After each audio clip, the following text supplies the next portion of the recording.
All right. Hopefully that did something useful. And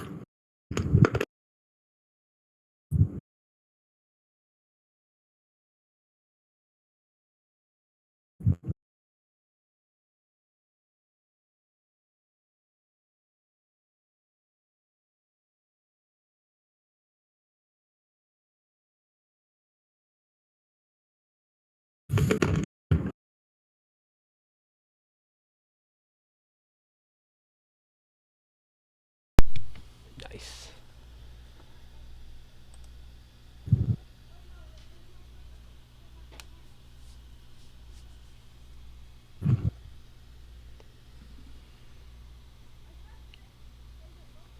So I've spoken with Nyx, and then Blitz is here. Torval, I have not heard from, recently at least.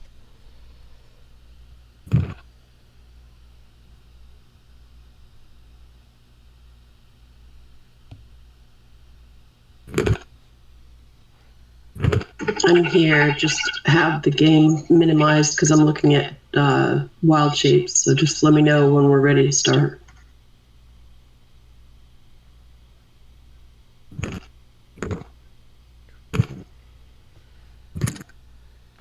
Okay. Yeah, we'll let everybody jump in.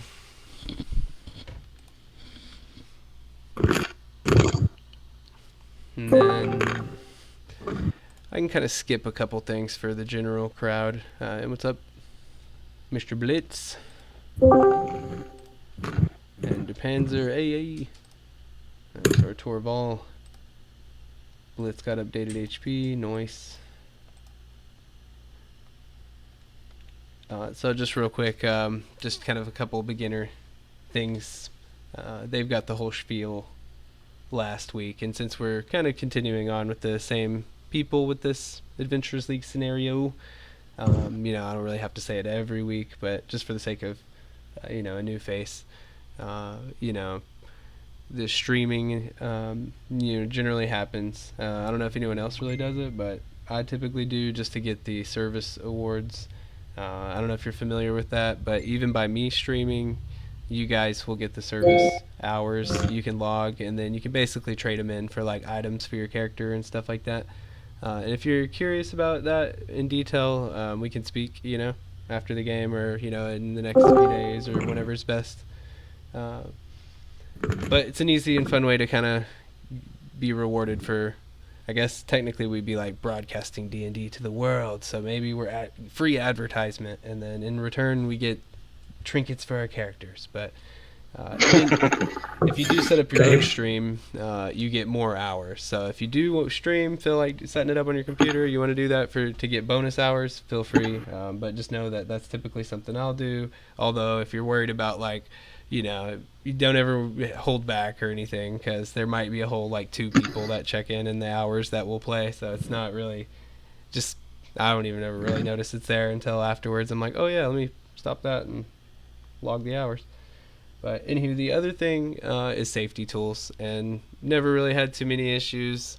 And honestly, with this group, I don't see any coming up really at all. But who knows? Sometimes we'll accidentally say some things that we don't know another person has had something in their life that kind of relates to that in a bad way.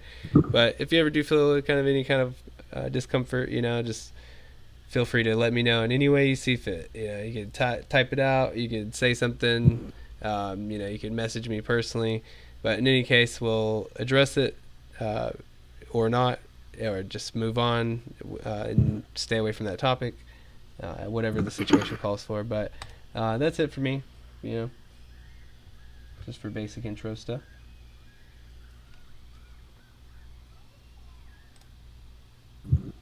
And we have everyone in chat. Looks like Nick's coming in on. Bear with me 1 second. I'm barely getting home from the store. I'm about to walk in through the door. Okay, no worries, man. You're good. Just make sure to adjust your HP on your token.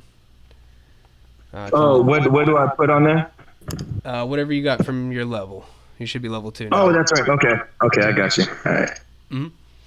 All right, and I've been doing my bits of research here and there and stuff over the week as well, and I'd say.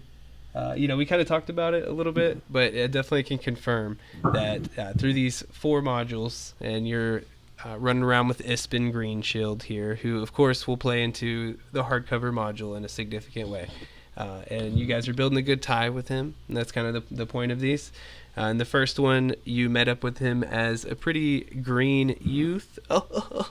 Overuse of the word green, maybe. But in any case, yeah, he's a young guy. He was only 20, going out on his very first adventure. He got back in touch with his long lost friend Torvi. As you guys went on your first expedition. Been so long, since he went and joined the Knights and got into religion so heavily while he went off and did his things, more of a bard-like nature. So you could probably fill in the dots there. But even yet, opposites attract. Great friends to the end, and made some good new friends as well with Blitz and Nix and Greenbrier. And with that, you guys had all parted after a good little dungeon delving experience. And everybody had picked up a pearl of power then. So if that's what you're, just remember that everyone had one of those. So you can use a magic item. If you didn't have one prior, you could be using that now. And then because last game no one had any magic items really that were being used. So this week, go crazy. And then Barondil, you'll get one, as well as the service awards. Are pretty good. For that too. If you ever shoot, I always try to give a service award to a level 1 character because it's like, But if I can, of course. But in any case, we definitely will do some time skips here. So I kind of wanted to leave this up to you guys. If we follow through and we've kind of all committed to playing the same characters and stuff. So I figured we could kind of spin it 2 different ways.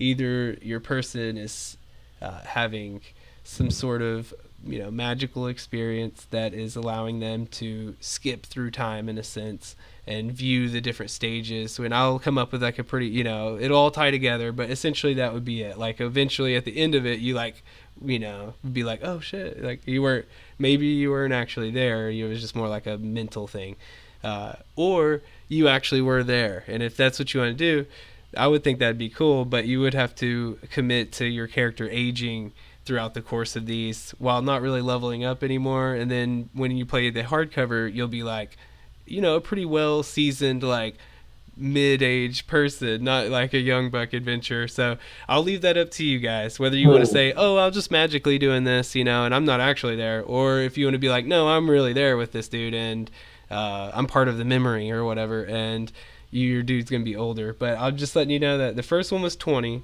Now when you guys will meet this Ispin Greenshield, it has been a few years. Now he's in his later 20s, approaching like 30-ish. And from what I've seen in the next couple modules, he gets older. So he gets older. So anywho, I wanted to say that because I know we discussed that a little bit. So what do y'all think? I guess I'll turn it over to y'all.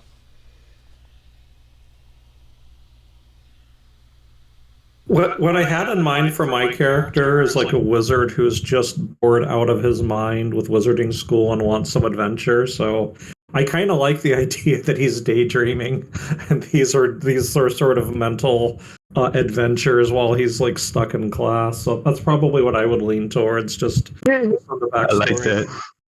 I like that. Oh, Nix is down to age. I'm down to actually be there in age. Does this have to be like a group thing, or could it be individual? Or it can be individual. So honestly, I just I knew I'd been talking for a minute, so I just wanted to leave it open to you guys if y'all had anything to say there. But definitely feel free to make that choice on your own, and we can talk about it. You can let us know in the chat which one you kind of do there and stuff.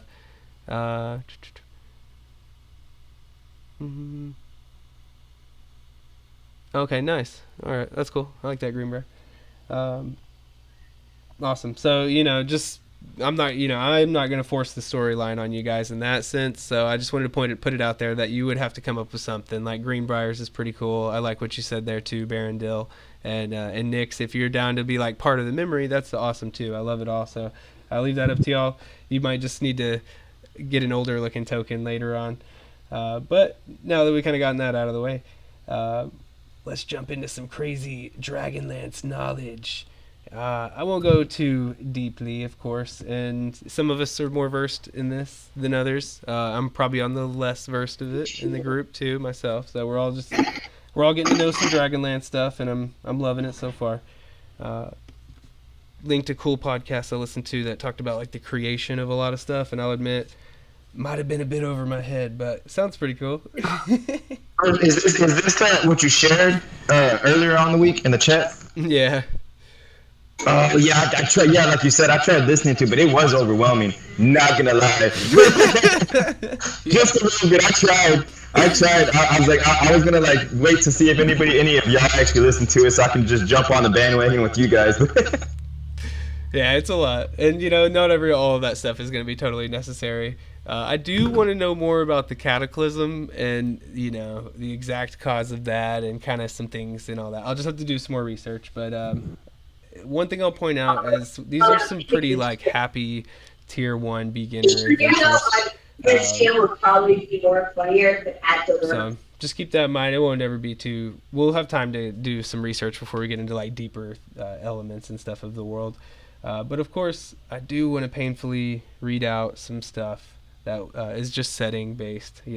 So we're getting used to some of these terms of names, as well as places and things.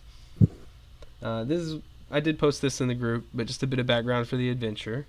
A still young Ispin was approached by a noble, Sir Huey Uthmeraman, of the town of Brightheart, at the foot of Vingard Mountains. It seems as if there has been some sort of kidnapping and ransom being held. And then, of course, they do not deal with terrorists, so they're looking to employ Ispin, and in turn... he's got his current adventuring party, perhaps, but also looking around to see any new faces or anyone who might fill out the ranks to help get this done. And so, your call to action here, or your adventure hook, if you want to call it.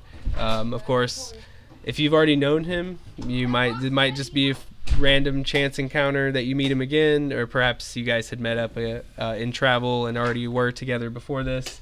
Or Torval, like you're a childhood friend of his in that sense. This one does throw something out in particular for a knight of Solamnia, if you do have that background. I do. You might have answered a call for aid from a knight of the Rose in the hinterlands. And you just happen to join up with this quest, and oh my gosh, Ispin, is that you? If you did. It's Ispin! What? What are the chances, man? What are the chances? Oh, the gods, if they're here, work in mysterious ways. All right, no infighting, guys. No. All right, so this one just jumps right into it, too. We will be in a castle outside the town of Brightheart in the northern hinterlands. Sir Huey Uthmeraman, Knight of the Rose, is the one who owns this place. And if you're curious, Hinterland is a province situated in the northern part of the realm of Solamnia, bordered by Nightland and the plains of Solamnia to the south, northern wastes to the north, and Palanthus in the west. Verdant grasslands cover the majority of this land, although the grass dies off to the north as you approach the northern wastes. The capital of Hinterland is the city of Maelgoth, which is located in the southern central part of the province along the Vingard River. Your characters, of course, would be very well versed in this. And you are all just chatting it up, happy to see each other again after a few years. Or, of course, very welcoming of a new face, and everyone's starting to chum it up, which would be a good time to have a quick intro. Feel free to spit out, whatever you want. Of course, some of us, we just did it last week and stuff, so you don't have to go like super in depth. But if you don't, what would be cool is instead you could tell us what you gained with your level. What's going on with level 2, at this point. So I'll just go in token order. As you guys are trotting up the road and you see the imposing structure of Miraman Castle coming into view, Greenbrier, why don't you start us off with an intro?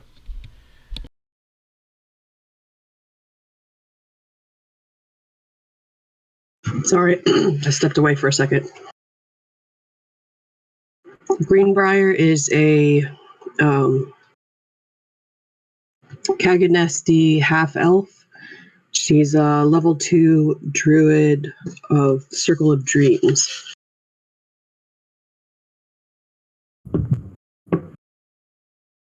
And that'll be it for now, I guess.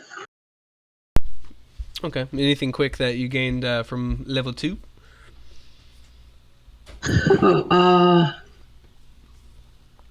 She gained a really cool thing. Balm of the Summer Court. It gives her 2d6 healing that she can do as a bonus action. Very cool. Very cool. Yeah. Oh, and she can wild shape into different animal shapes, Hell yeah. which I'm figuring out. Very cool. I think I have a fairy Circle of Dreams, but that's awesome. It's a good way to good healing, especially with no if you didn't have like a big healer in the party. It's like boom, there you are. Anywho, Baron Dill, welcome to the table. Please introduce Thank you. yourself, sir. Yeah, Barondell's level 1 health elf wizard.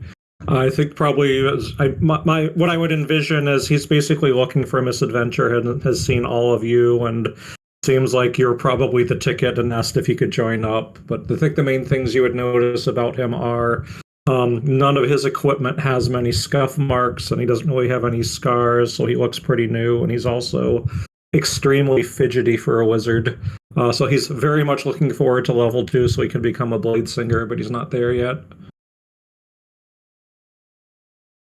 Still like got this stride in your step, you know. You're like, oh yeah, not smart enough to be scared yet.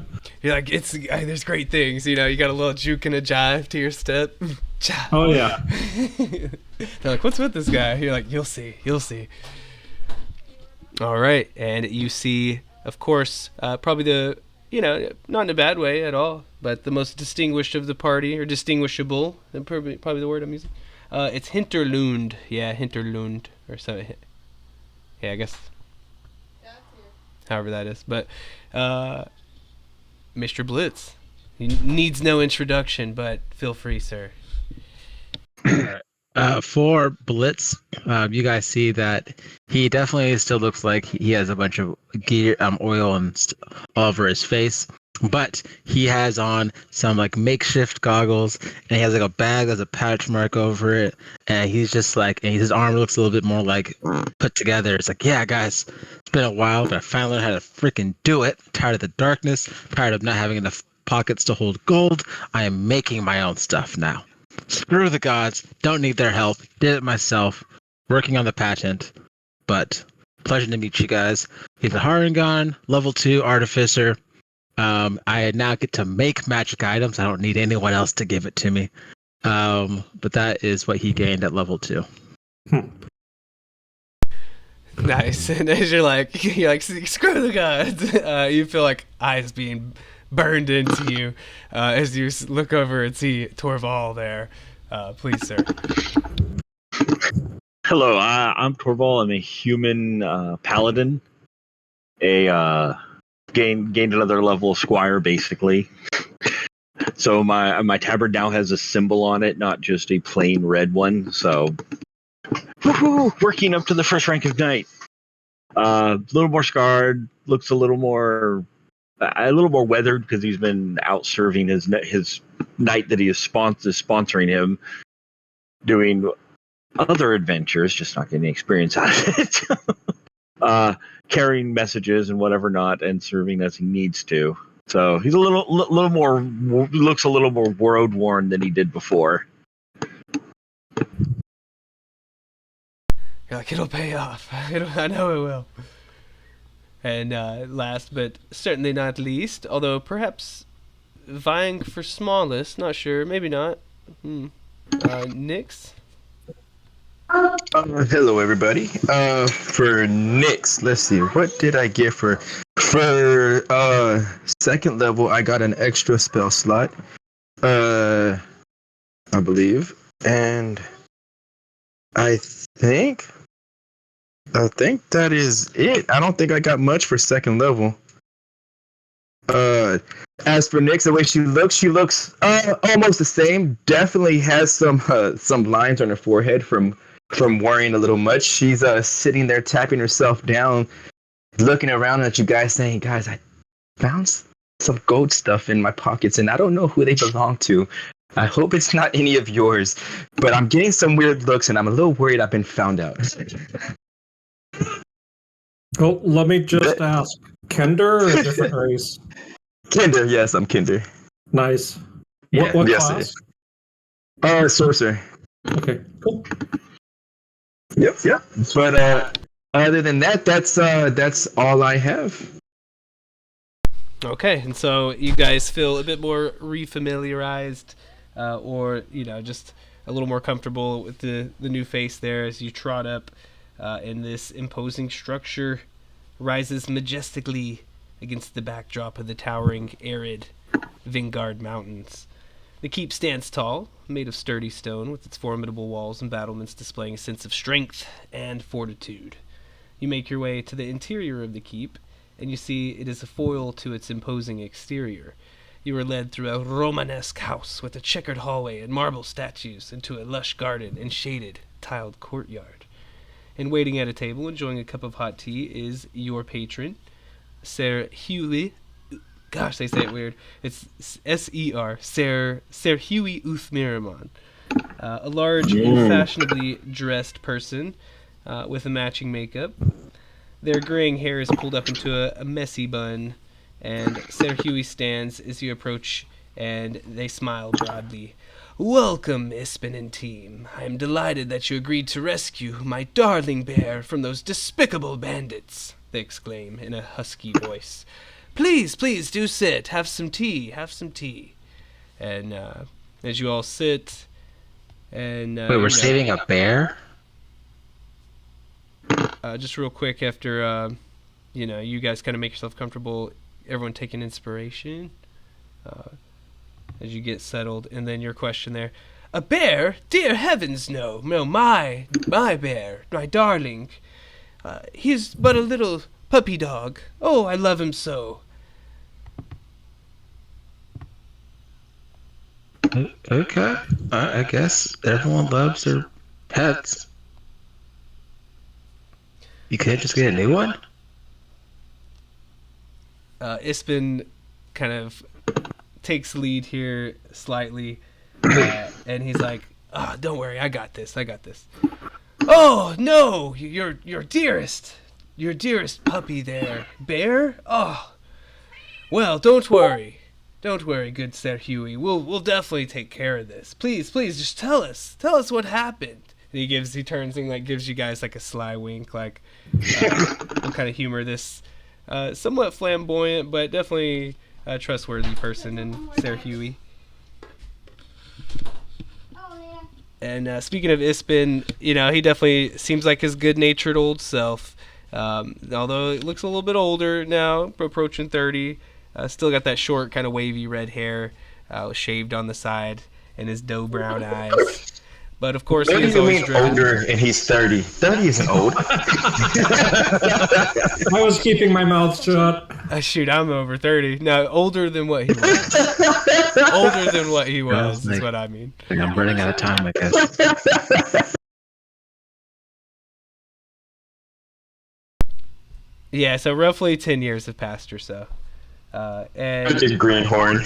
But anywho, just to give him somewhat more of a little intro there, as he kind of trots forward and with a low bow, he's a bard by nature, and so he kind of sets the tone, if you will, and then turns back, and he's like, "All right, guys, let's see what we can do here."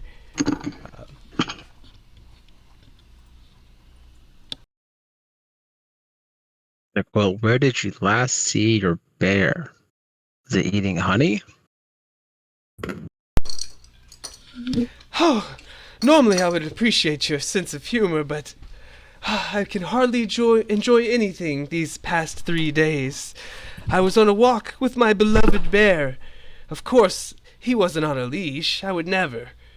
But he did suddenly start barking and ran into the woods. Oh, I made my way to the tree line, but he was gone.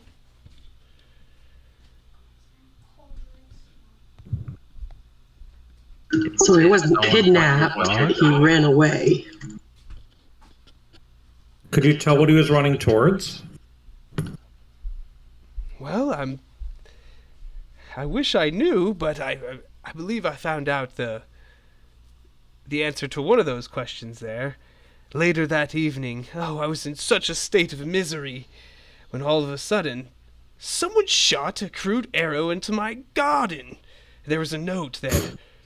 It said I should leave 500 gold under a nearby bridge, or I would never see my dog again. Mm-mm. Of course, I do not negotiate with terrorists.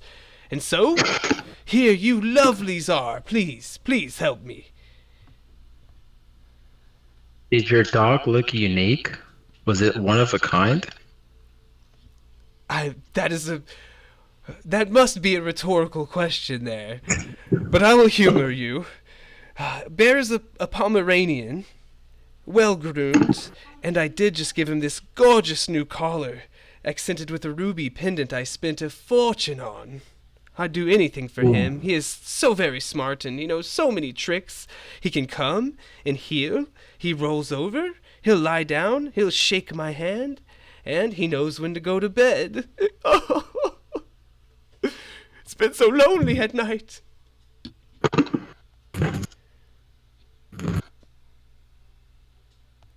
If you'll help me, I'll give each of you 25 gold pieces, All right, yeah, let's find the dog. Sure. Good.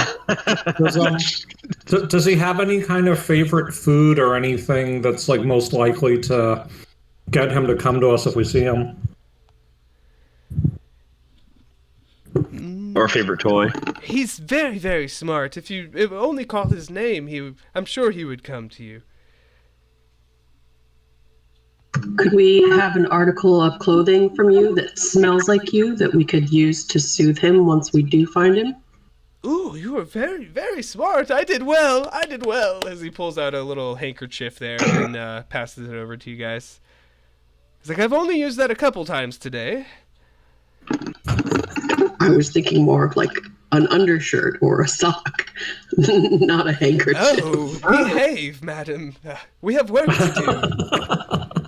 Please. How?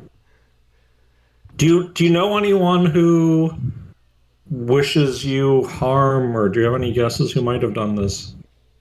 Well, perhaps one. Those goblin bandits have infested the Vanguard Mountains for decades. Every time the local authorities have sent anyone to eliminate them, they always hide and sneak and avoid capture in some way. They must be nearby in the foothills of the mountains there. I'm sure of it. Okay, and how long do you have to pay the ransom? Was there a time limit? No, and I fear the worst. It has already been 3 days. But surely, for such a hefty sum they think they can get, they wouldn't do anything too rash. Could you that train of thought. could you take us to where he ran into the woods off the trail? Indeed I can. Or Indeed direct I us can. there? I would love to. It's about a quarter mile from the path beyond my domain here. I would love to take you there. Does that mean you'll do it? Sure. Insight that he's not setting us up for a trap. I guess I have to ask. Go ahead. This just sounds ludicrous that he's gonna pay this much for a dog, but Don't say that out yeah. loud. Yeah, you're just sitting there and you're like shaking. You're just shaking your head and you're like, what the hell is this guy? It's like I'm literally building a dog right now. I mean, like I feel like I could just give him the schematics. If there's any background here, Mr.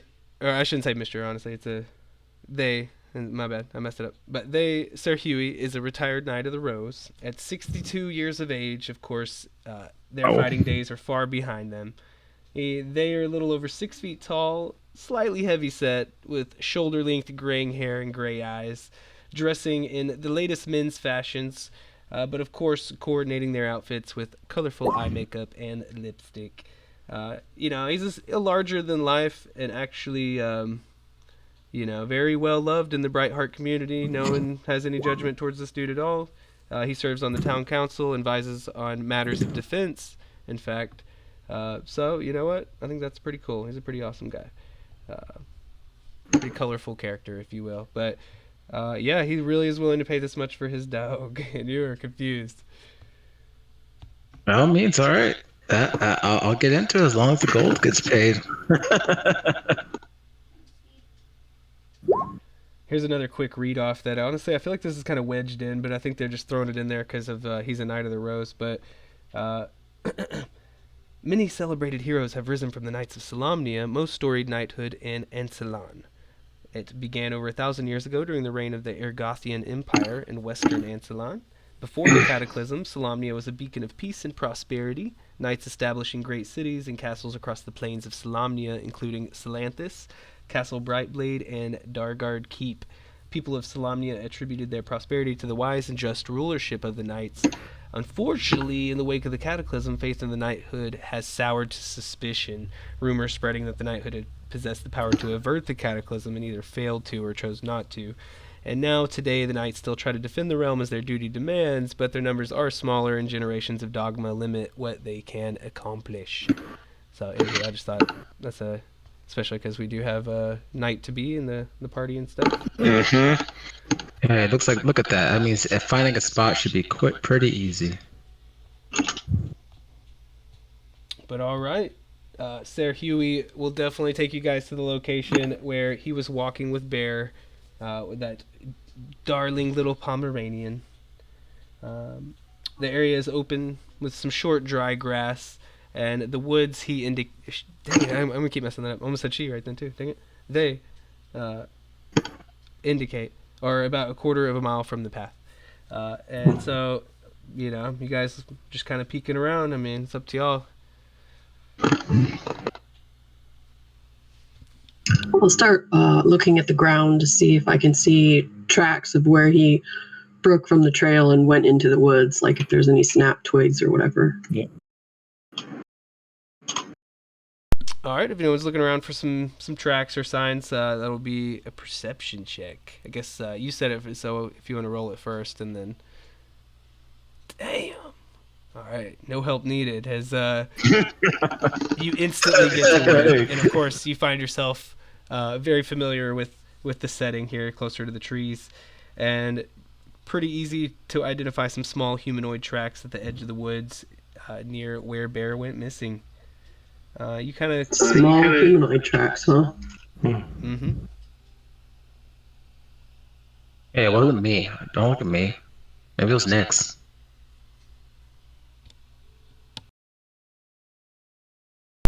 I wonder if being an animal shape would benefit me for this. Probably not. Everybody blames the Kinder. Oh, who's the Kinder? Might be right. Well, there's small footprints. It has to be yours. It couldn't be anybody else's, of course. Well, remember, they don't look like mine. Survival check might be able to identify. Identify the type of tracks. Survival check. Okay, let's see. Survival for me is... Oh, okay. Not that bad. Sir Huey waves you on as he returns back to his castle there. Greenbrier, you immediately point out some tracks, and then everyone comes up and takes a look at them, and it looks like you yourself, Nyx, you two at least taking a look at them. Torval, you're not sure. They seem a lot smaller than your big old hefty boots. But the other two, you're able to identify them clearly as goblin tracks, looking to be probably about a three to 4 to 5 of these guys. It's kind of hard as they get it all tromped on top of each other, but definitely, a small handful. Okay. I will relay this to the group. Goblins. I'll look at Nyx for confirmation of what I just said, just to make sure. Oh yeah, I think I'm afraid you might be right. I'm afraid you might be right.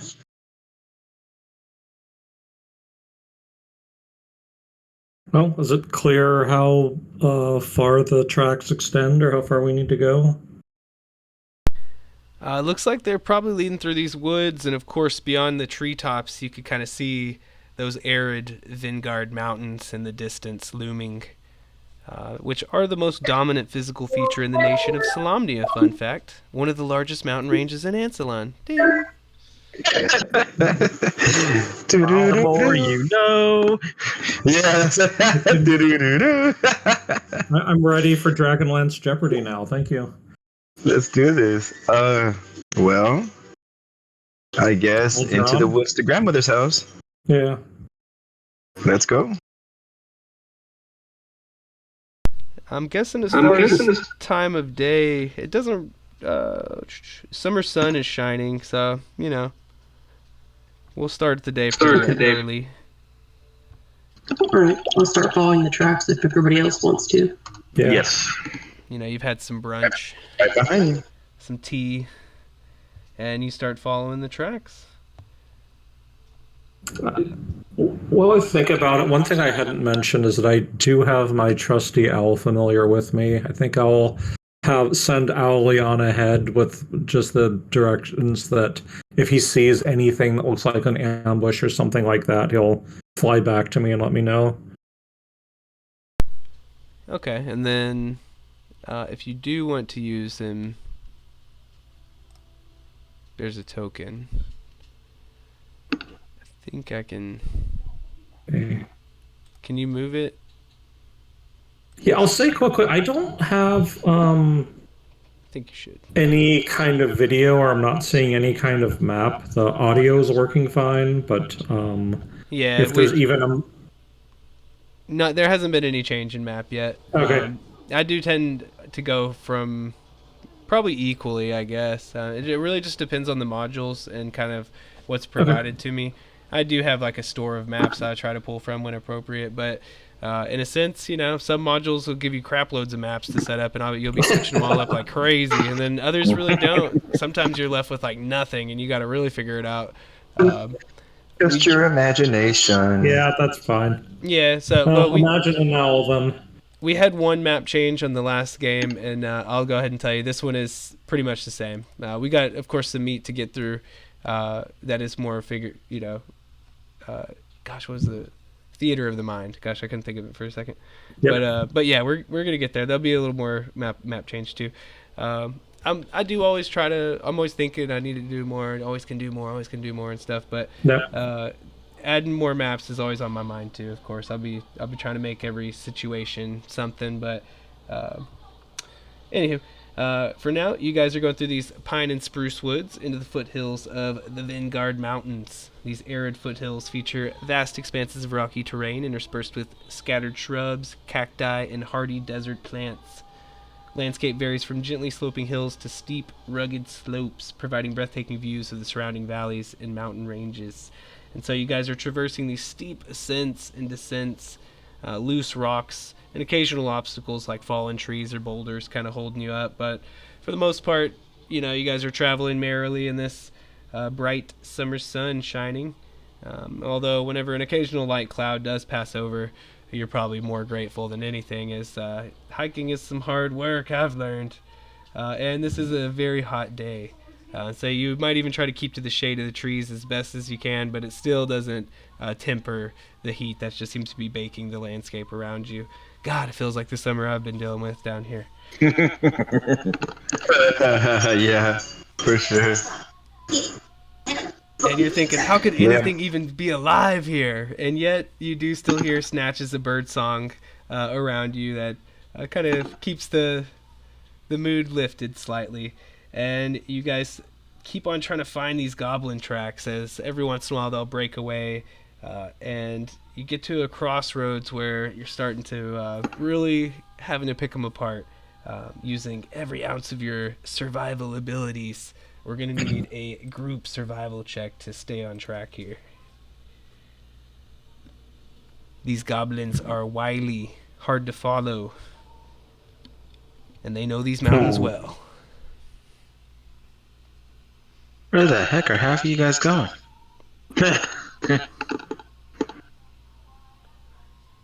Don't forget, you guys have DM inspiration. And then Nyx, I'll need a survival. Yeah, I'm about to right now. Oh my god. Fine, Okay. I'll use inspiration for this. Not that it mattered. Alright, Hold on, I still got my inspiration. Fuck it, I'll go. Let me go ahead and use my inspiration. Alright. They come on, don't stack, fail me unfortunately. now. No. Oh my They're not god. meant to Okay. get through this. Hey, it's okay. Although I'll say from DM perspective, if you ever get the chance to play this module again, they came up with 2 pretty cool encounter tables that do mirror each other in ways. Of course, one's if you would have succeeded this check, and the other one's that if you fail. But even still, I need a D4, and since you used that inspiration and burned it first, I know you did there too, Nyx. Maybe I'll come back to you in a way. But Barondil, roll me a D4 as we'll be on the negative encounter table. Alright. All right. How about 2 from our lucky number?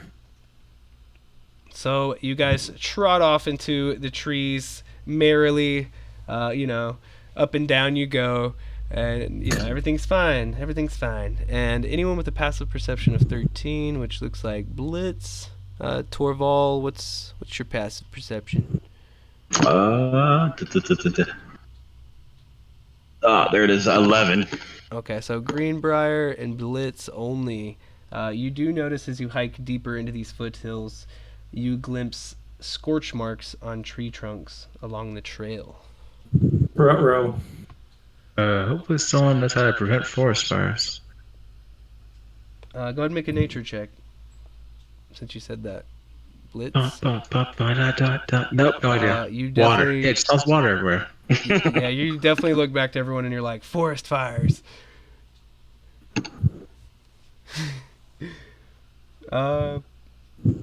Anyone else can Only try to you can take a look prevent if them? they want to, I guess. Do these look natural or like some angry fire breathing something we don't want to go up against? You could roll a nature check. Looks like Greenbrier is taking a peek at him as well. Yeah.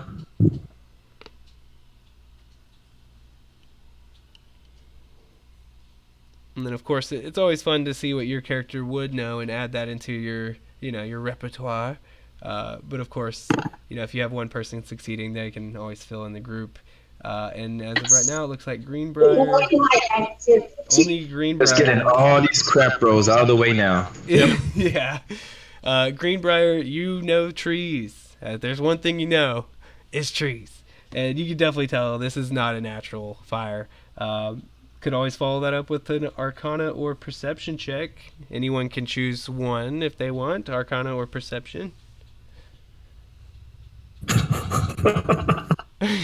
He's like, I I'm should good. have stayed in school.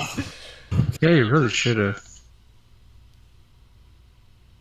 It's all right. You learn the most in the field, they say. Yeah, yep. It's an internship. Damn, Nyx.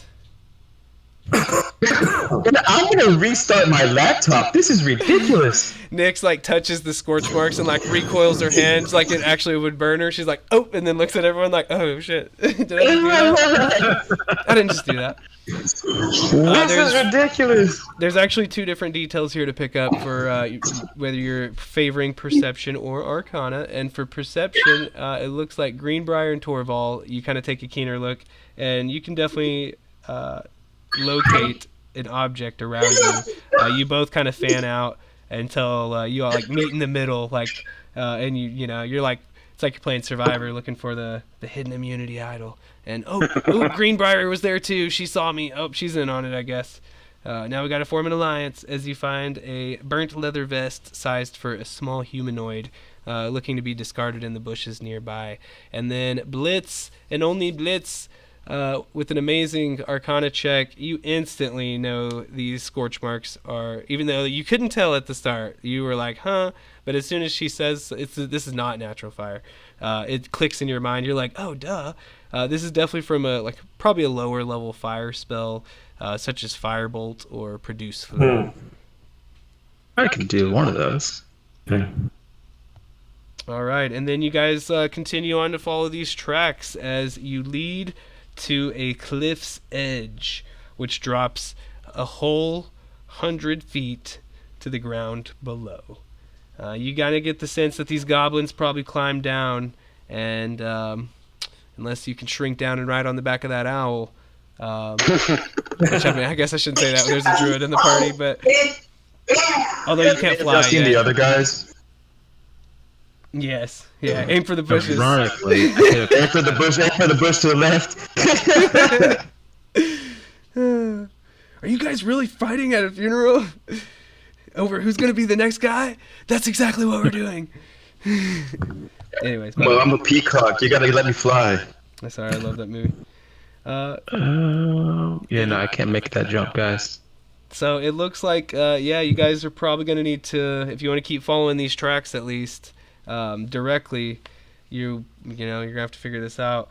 Of course, you could always look for another way down, but that's going to take some time, and we'll risk not being able to find those tracks. So, of course, I'll leave that decision up to you guys. But if you do want to try to climb down, it's looking like you're going to need to make a couple checks. So I'll, and that's not group; it'll be singular, So I'll let you guys figure it out. So, what do we need to climb? What's the distance? 100 feet down a cliff's edge. Oh, So how do we roll for this? I've got 50 feet of rope. Does anybody else have some we could tie together? Perhaps. I mean, but, we won't get the rope back. Yeah. I mean, Well, I mean, we just time skip the decade. I think we'll be okay. Yeah, I've got 50 feet as well. yeah. Let's do that. I think hopefully, if we've got an excess of rope, even if we need it later, somebody will have some. And I forgot, for something like this, does acrobatics help for the climb, or is this a pure athletics check? This one will be an athletics check. Okay, so you guys take a couple ropes, kiss them goodbye, of course, and yeah, they're just part of your packs probably. And I know not always something we're keeping up with, of course, but yeah, if you'll just you're making your own notes on your own characters and things like that. You lost your rope, but you could always buy another pack or something for. You're about to get 25 gold for this job anyway, so you could probably afford another rope. But in any case, it will be with advantage. Assuming we survive.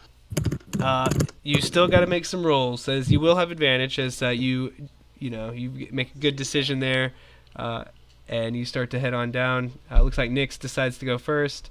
It would be athletics checks. That's what you're rolling right there? Yes, sir. -1. So the first one is quite successful as you start to lower yourself down on the rope. As soon as it's tied, you're just like, I'm first, and you just start going down. Everyone else is like, oh, okay. And you get about halfway down, things are looking good. And how about one more check there from you? We'll just do it one at a time though, so we don't get all. With advantage again, or? Yes, you're still climbing down the rope, yeah. Oh, nice. There we go. We'll take that first one. Okay, and so your feet hit the bottom, and you look back up, and you realize actually how high that was, and you're so grateful you're climbing down and not up. As you look and see Barendil swing his skinny legs over the side and start to climb on down, and he's like, "No peeking up my robe." Hey, we're all friends. As you look down at Kinder's like swaying back and forth in case y'all fall, I can catch y'all. But in reality, I'm hoping y'all drop y'all's money bag. That's what I'm really looking at. Oh man, But Barondale, we'll keep that first roll. That's fine with me. As you start to go on down, and you're feeling pretty good about it, you get about halfway, and you're like, "Shoot! If she could do it, I could do it. I got this." And you could definitely, try to keep on going. You're about halfway. All right, well, I'll take the 13 over the 8. And you start to feel your hands getting sweaty. Yep. Starting to slip down the rope, and you're thinking like any second this could be it. Fingers cramping, but you just block it out and keep going. Oh, this is just too much to bear until eventually, boom, boom, your feet kind of hit the bottom there, and you're like, oh, you realize you probably didn't even breathe in the last minute. Sweet. Okay, and then who wants to go next? I have 2 down. I think Torval, you're up, buddy. Yep. Yeah, I'll go. All right. Damn. You just start like you're. I mean. Show off. So that's one roll though, but yeah, you just start going, dude. Like your hands are. Hey, it looks like you want us to fail. That you have something planned, don't you? Only one hand is even touching the rope at a time, as you're just just zooming down, and of course, you get about halfway down, and you're feeling great as you can try to finish it off. You're just keep on going. And Another you drop one. down. Where the other two were, maybe Nick's mostly just from being first in the spotlight, and then a little narrow on the second there. But Torval, you just like easily scale this and hit the ground, and you're like, "What's everyone so worried about?" What's so hard about that? Of course, we all have our for strengths. my great plan down this hill. I'm gonna look back at Greenbrier. I said not Greenbrier. I'm looking up. Yeah, Greenbrier was going last. Hey, buddy. So I pull up the bag off the side. I says, "Hey, you need to toss me down here in the bag." I look down. I need one of you guys to open this dang thing up within 10 minutes, okay? Or this won't go well. Oh, so I'm holding you in a bag of holding? What? Yeah, and toss me down. I can't climb this. It's not happening. I have a thinker's brain, not climbing arms. All right. Catch the bag of holding. I'll catch the bag of holding. No, not Nick's. I've got to think Not of Nick's. when I was flying the big wimp. How did the I'll stick character it get over my stolen? What? shoulder. I'm gonna stick it over my shoulder and climb down with it. Oh, You know what's sad? I won't know you did that, so I'll think my plan worked. But, Oh, yeah, that's Lord, what I that's so did. funny. Okay. Blitz, you're putting your life in their hands as you climb into Oh, your so own. we've been buddies. You're like, man, I hope this goes like it did in testing. As you slip into the bag, Greenbrier you're in good hands. As Greenbrier slings you over with a shrug, I'd assume, and starts going on down. No problem. Of course, that's one. We'll need another. oh Lord, here we go. I'm gonna use my inspiration. Oh, this one looks better. Shit. So I was about to say you You're guys, rolling with advantage anyways, though, isn't she? but she did, yeah. Yeah. But it's funny. You guys were about to just ace right through this, and still it's nothing too drastic. But as you're climbing down, you can't help it. That kind of weird strap across your torso is kind of just throws you off. You thought it wouldn't, and you at the first part you did amazing, but all of a sudden it's just like you're feeling lopsided and odd. You're like, how much does he have in this bag? It feels like it could be a whole dimension in there. As all of a sudden you slip from the rope and you start to descend down 50 feet until about 10 feet later you don't go 50 feet. Only about 10 feet later, you grab onto the rope as hard as you can. It burns your hands. You feel your body banging up against the side of the cliff face, which will do... Oh my gosh, never mind. I'm sorry. Rolled the wrong dice. Only 2 bludgeoning damage to you as you kind of smash up against the rocks. You feel that burn in your fingers as you finally get a hold of the rope again. You only fell about 10 feet or so. You look down the other 40 feet and a little more carefully start to... wind your way down, feet safely hitting the bottom. All right. I will take the bag off and reach my hand in, pull Blitz out by the ears, and gently set him on the floor. I'm not gonna say anything. I'm not. I'm just gonna get out. I'm gonna pat myself up. It worked. I take the bag back. There you go. I'm gonna quietly heal my hands. I'm gonna walk over and I'd be like, "Hey, while you were in that bag, did you see anything nice? No, it What was it like in there? It was darkness. And I was holding my breath. Did you hear anything clanking? Anything metal? No, it was a soft ride.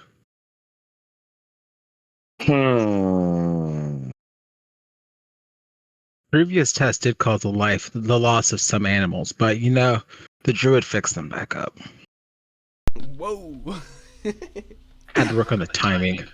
He's like, or she's like, so what's in that bag? You're like, my stuff. It's my bag.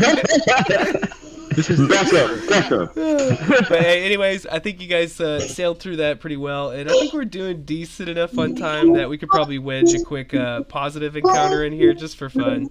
I think Greenbrier, you should probably do the honors if you want to roll us a d4, and we'll just have a quick stop in the forest before you make it to where you're trying to go.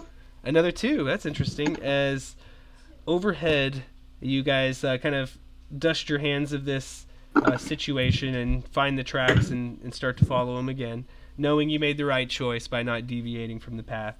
And not long after you start following the path, overhead, you see 2 hippogriffs flying overhead. Clearly a mated pair. Gosh, it's majestic.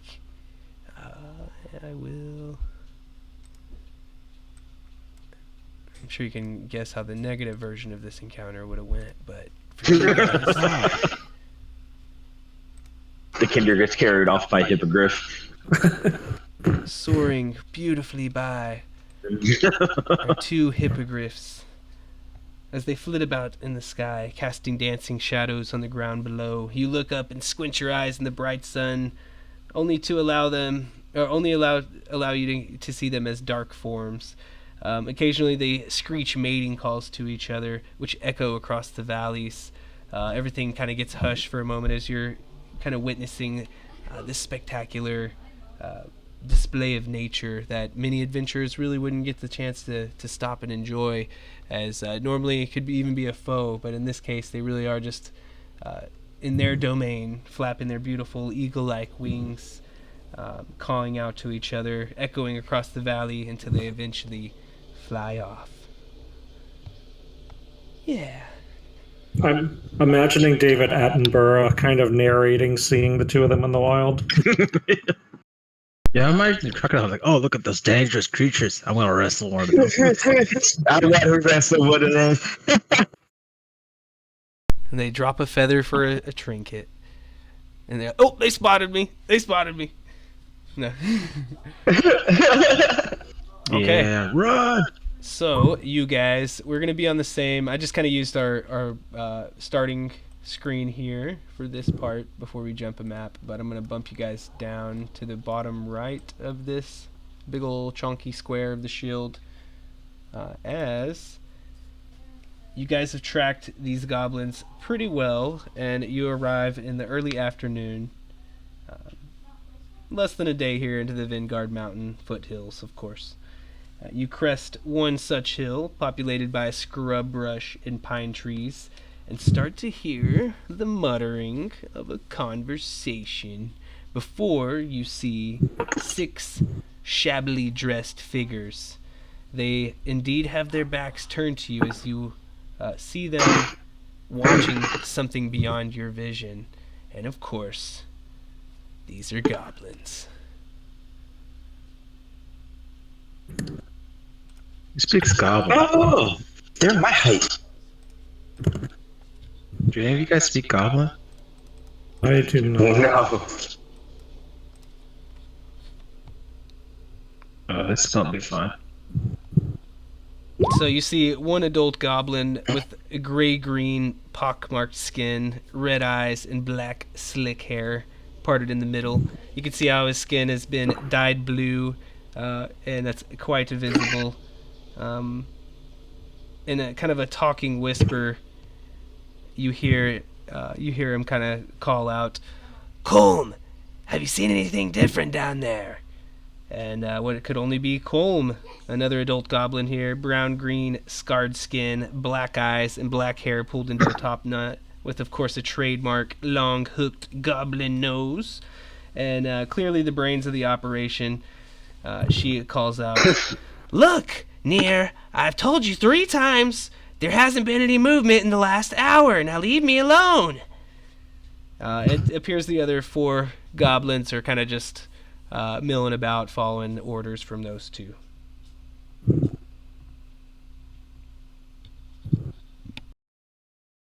Gotta talk to them. So when they said this, did they say in the language that we understood, or were you just saying it so we know, like, out of character? Good question. As they are definitely speaking Goblin, so if you don't know Goblin, then they're just kind of speaking this harsh language, kind of guttural, and they'd say some other things too. But I guess no one knows Goblin, I'm guessing. Nope. Common motherfucker, do you speak?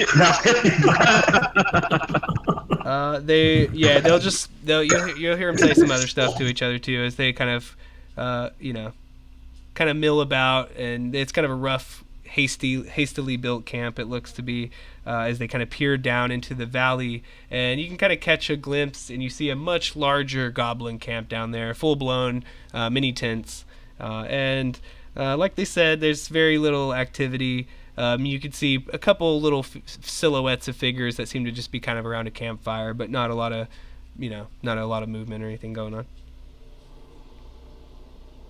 on. How far away are we from them? These goblins in front of you are not very far away, but they have their backs turned to you, and they're not really paying much attention, as you guys kind of have a moment to figure out whatever you're going to do. And then beyond them is like much further down into a valley, quite a distance away, but you can see it from the ridge that you're kind of on top. Anyone mind if I just try putting these guys to sleep? I mean, I'd rather we talk first, because in case that fails, they're just gonna want to kill us. Okay. Yeah. Is there any That's a good sign backup. of bear?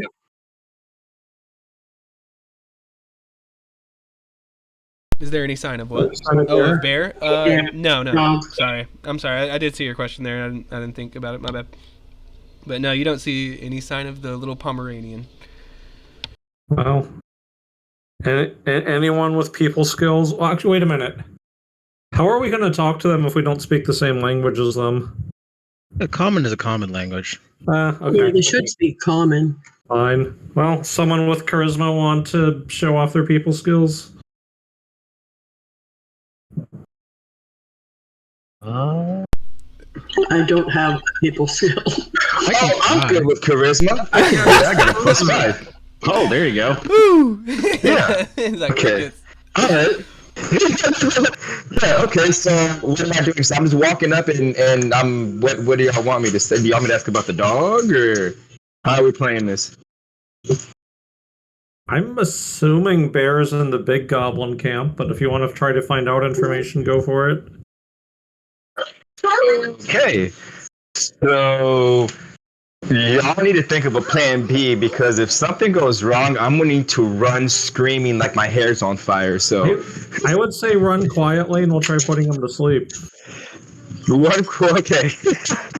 We don't want to attract attention from the main camp. All right.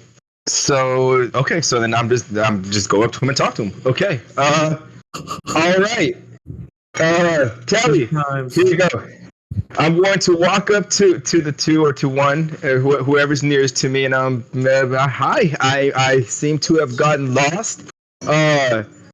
What seems to be going on here, and how do I get out? Maybe, I guess that's what I'm going with. I'm rolling, right? Charisma. All right, so as you have been traversing this hot day, you kind of step out from your shade of trees there, and you notice first the sun is starting to get a little lower. You feel the slight chill in the air. The back of the sweat kind of sliding down your back, perhaps not from the heat anymore, as you take a few steps out and you're even wondering, like, what the hell am I doing? As you walk right up to this goblin party all by yourself. You do say indeed what you say, and then that sounds like a deception check if I've heard it. Oh, deception? Oh shit. Okay. Oh no, I'm still getting that too. Okay. Oh, all right. Here I go. So I'm rolling for it, right? Go for it. All right. Give me the virtual blow. Here we go. Yes. Nice. And of course, as they all see you, the kind of lowlier goblins all grab weapons and start to look very aggressive. And even this blue-skinned fellow starts to yell out in Goblin something that you'd probably imagine is like, intruder, killer!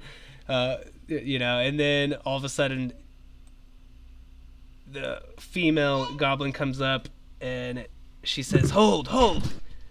Blue Scout, give it a second.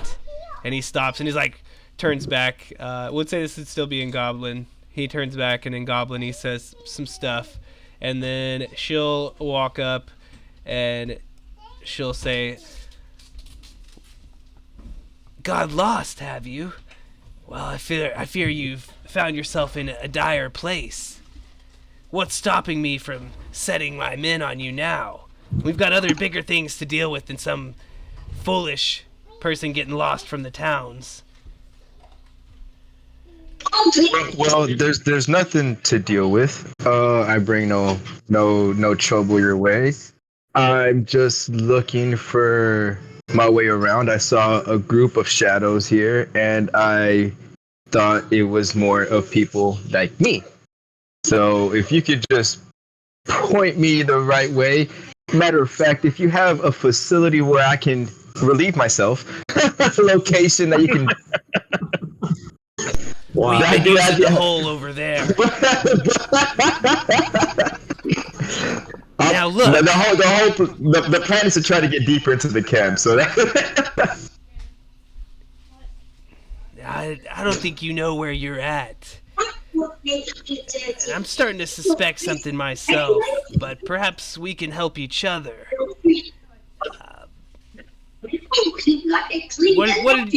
What has brought you here? Oh shit! I haven't thought that far. What has brought me this? What has brought me here? I was on a walk. I saw what I thought something was shiny, and that led me to this area. I saw a big door and figured I'd try my luck out, and I have obviously ran out of luck as I have found somewhere I'm not wanted.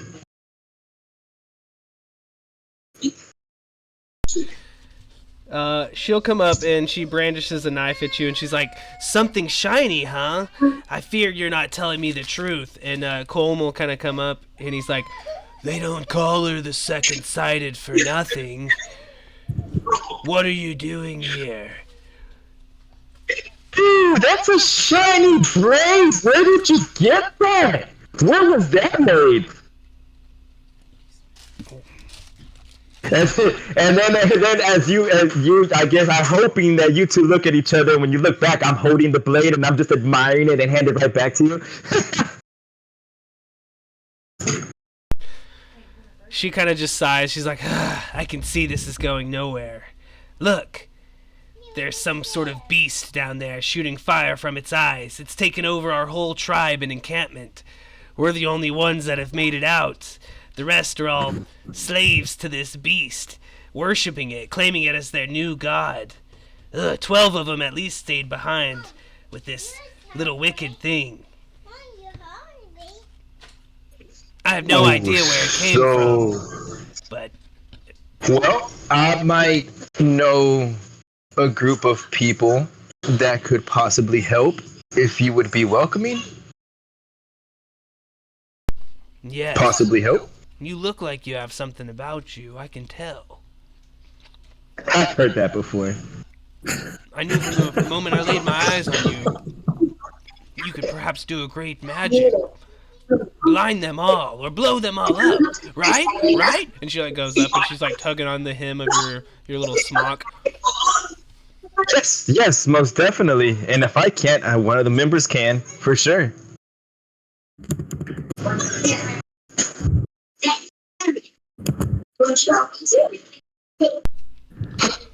Fine, we will not kill you, little Kinder. I admire your courage for walking up, and I'm still curious of what you're actually doing here. I trust you, and yet something's not right. Again, they do call me Colm the Second-Sighted. Well, by the time we're done, everything will be right. So no worries there, for sure. Now, you spoke of members, but I only see you. Are they perhaps too small I can't even see them? Ha! No. Matter of fact, they double my size. I can give a call, and they will be here at a moment's notice. Just say the words. Some sort of magic. Ooh, the You word. can say the that. word. You can say that. She turns back and she's like, "Look, men, we finally have the savior we were seeking. She will lead us to take back over the tribe from this wicked little defiler that got here by unknown means. Strangest thing. In any case, your friends?" I just turn around and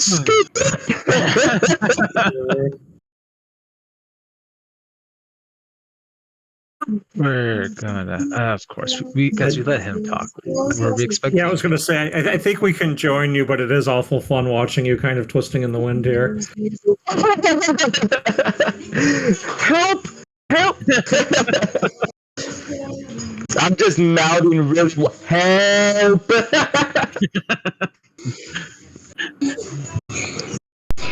Let's go. No, you did fine. Nice. Lucky for you, these guys, they're not automatically aggressive or anything, so you had a good chance there. And The dice were with me on that one. But anywho, I mean, she's waiting there, and she kind of sees you dart back off to the woods. She's like, "Oh, I thought she was gonna snap her fingers or something." Okay, so I run back to the group. I relay the information. Big Beast got these goblins slaved up. If we help them, they'll be kind to us.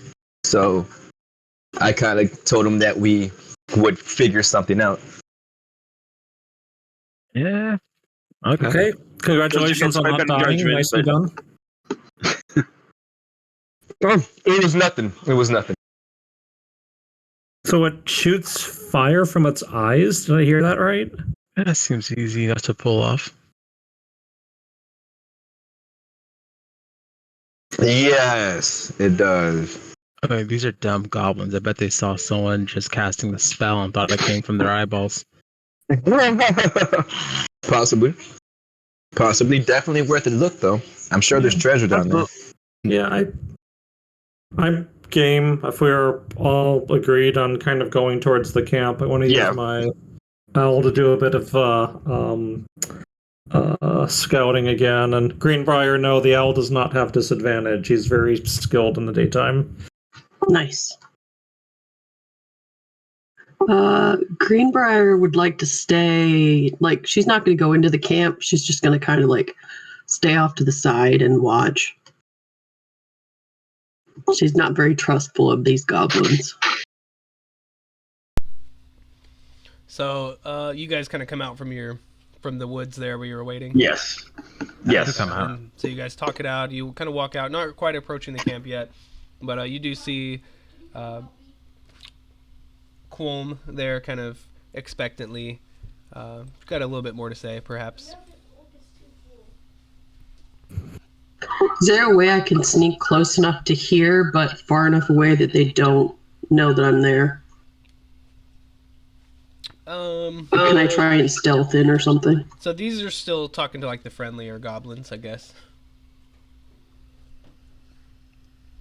And you could, I guess, but they'd probably be, if they're going to speak to each other, they'd probably be talking in goblin, so I'm not sure how much you'd be picking up there, necessarily. Oh, I thought the rest of the people were going to go into camp. Yeah, just before you go, though, if y'all haven't gone yet, so, but as you kind of poke out from the trees there, she sees y'all, she's like, "Oh, y'all must be the ones. Don't be shy. Come, I've a little more to tell you."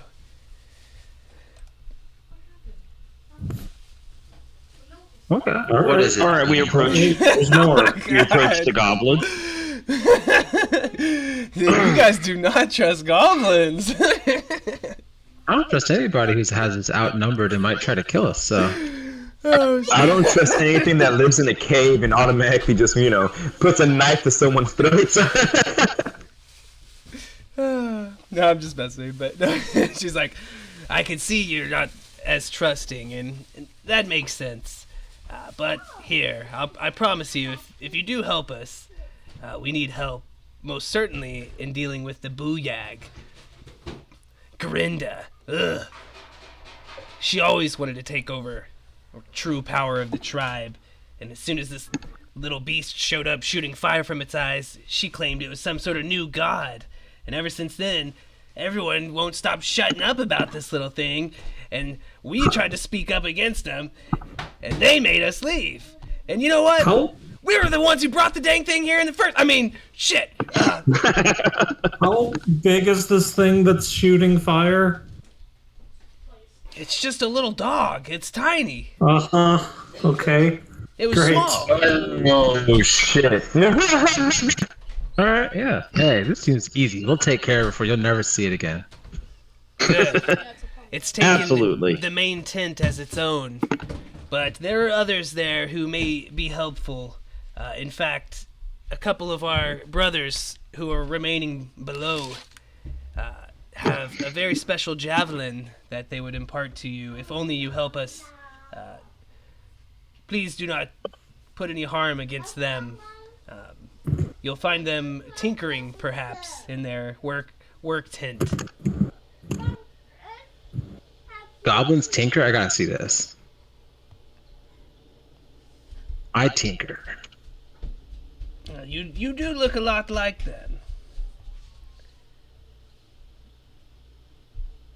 Like an As far as the other- averagely sized bunny. You know, So, I would prefer you not slay any goblin kind, of course, but I fear it may be necessary at some point. But if anything, please spare these two. They are much like us. I was just going to ask how many are likely how many of the goblins are on your side, and how many of them are actually want to take over the tribe or are against us? Only Zrark and Fatith are with us. Those are the ones I've Okay. mentioned. All the others would fear us returning back to power. For we are the true lashers here, us four, and yet now you can see we've been split asunder. Okay, and are there any identifying marks for the two goblins we want who are on our side? Well, we haven't seen them come out of their tent in some time. It's a large tent. Probably you notice by a lot of the materials and barrels and things around it that they use. Quite crafty little guys. I love them. One of them is my husband, in fact. Fatith! Oh, Fatith, I miss you! I was gonna up the ante a little bit. Oh wait, guys, I can do this. I'm gonna like start drawing some stuff on a rock, and if I squeeze it, it's gonna make a static version of this guy's face. So we can just use that to show that of who we're aligned with. Oh, that's longer than I thought it would be. Magical tinkering, because I tinker. cool. So I can make a static image of the goblin's face who we're helping show up, so that way the other goblin knows not to shoot at us. Nice. It's like an etch and sketch. Basically. Okay. Also, it'll show that I'm a better tinkerer than them. So yes, it works for two purposes. All right, so you But I got can't do some good this. info from them, sorry, and potential reward if everything goes swimmingly. You got an identifiable marker. All that's left is to traipse down to the camp, and we'll move maps there too, and kind of hit our final stages. We take a quick 4 or 5 minute break, real quick if anybody needs to refresh drinks or hit the restroom, and then we'll finish this bad boy up. All right. Nice. Okay.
Alrighty, let's get back to it. So you Good find times. yourself. Huh? Oh yeah. Okay, so you find yourselves amidst a simple community, handful of tents, a central fire pit. My daughter tagging me. I guess I'm it. So it looks like the first thing that will really kind of present itself to you guys. You're in this small valley, kind of rocky, of course, lightly wooded hills. You see these animal skin tents of various sizes, look to be pretty much for goblin sized folks. So anyone medium or larger is going to have to crouch, which is considered squeezing. Not always the most fun thing to do in real life or in D&D, but just keep in mind if you are medium and you're trying to get in some of these tents, you'll have to kind of crouch and stuff. Being early afternoon, of course, it's starting to chill out and such, but you can see how they've started to light a fire in preparation for dinner, and you kind of hear them going about their usual business, kind of just, bangs and stuff of and snatches of conversation of normal camp life type stuff. Obviously, all of it just sounds like to y'all, and you're like, ugh, filthy language of evil. But really, it's just normal life going on. And kind of cautiously approaching this camp, you find yourself through this lightly wooded valley. Looks like its serenity has been marred by the presence of these mischievous creatures. The camp sprawls before you, a cluster of makeshift tents crafted from those animal skins. And the taller in the party can really just see right over the top of these tents, as they are no more than 4 feet tall, all in all. These sounds of goblin life kind of grow louder. You hear these guttural snippets, as I said, and you can even start to see some of these goblins kind of moving around with a seemingly restless energy in various activities. Some will gather firewood, footsteps crunching on twigs and dry leaves, while others prepare meals or tend to crude equipment kind of strewn about the camp. Every so often you'll see them go into different tents. You'd assume there's stuff going on in different tents, of course, too. Hard to pick up a full number of them. Doesn't really seem like any more than what you've been told. And you guys are able to enter in the way that you deem appropriate. All right. Well, Does the camp have the palisades and stuff around it, or is it open? They're not looking like they would be very difficult to see through or climb over, but there's kind of like some ramshot fences around it. Nothing crazy.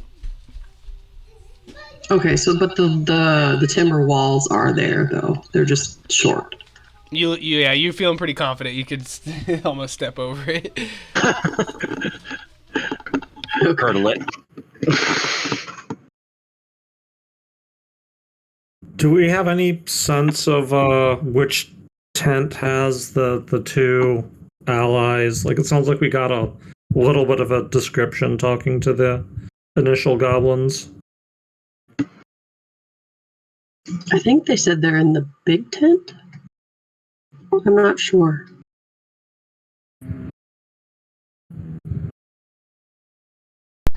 All right, and your first objective here is going to be just kind of the goblins milling about the campfire. You see a few of them just in the center of the camp here, and they're not going to see you off the bat or anything, of course, but getting past them or whatever you decide to do, that's kind of probably your first objective as you lay eyes on these dudes.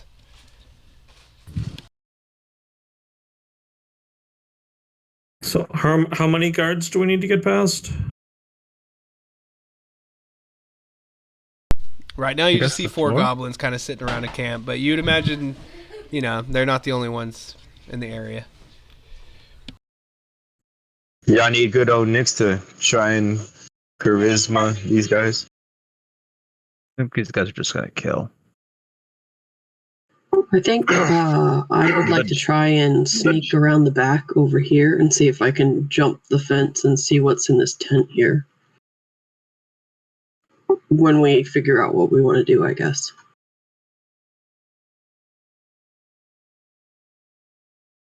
Because if we can figure out where our two goblin allies are and the dog, maybe we can get in and get out, kind of thing. Like her That's fair enough. It's a good It's been point. Does targeted the, in our attack.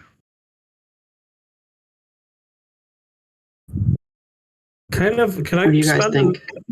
a turn or two looking through my familiar's eyes and see if I can see like a scouting out like a one, just sort of get the lay of the land, but two, see if there's a one of the tents is bigger than the others, or more obviously seems like the home for where a powerful laser shooting creature might be hanging out. I mean, not the tent in the far back. Yep, and you know your familiar would give you this definitely this bird's eye view of the map as you see it as a person too, of course. Okay. And so yeah, you could assume you'd be able to see the full extent of the camp through your scouting even beforehand. My bad, I'd meant to say something about that whenever you had mentioned it a few minutes ago. But yeah. And there are a couple tents of interest, you can tell. Most of them seem to be pretty nondescript, like animal hide. It does seem like, there was mention of one. I'll just throw out what she had said before, but kind of, tools and crates and things around the ones of her buddies. As far as another one, there is a tent that seems kind of a little more lavish than the others, and definitely seems to be decorated up more so than the others as well. It definitely stands out in that way, although it's not really much bigger than the others per se. It's kind of a combination of tanned animal hides and intricately woven fabrics, and the exterior bears mystical markings and symbols. That would be this tent right here. You'd And one of us then- try to sneak around the corner to get in from the back.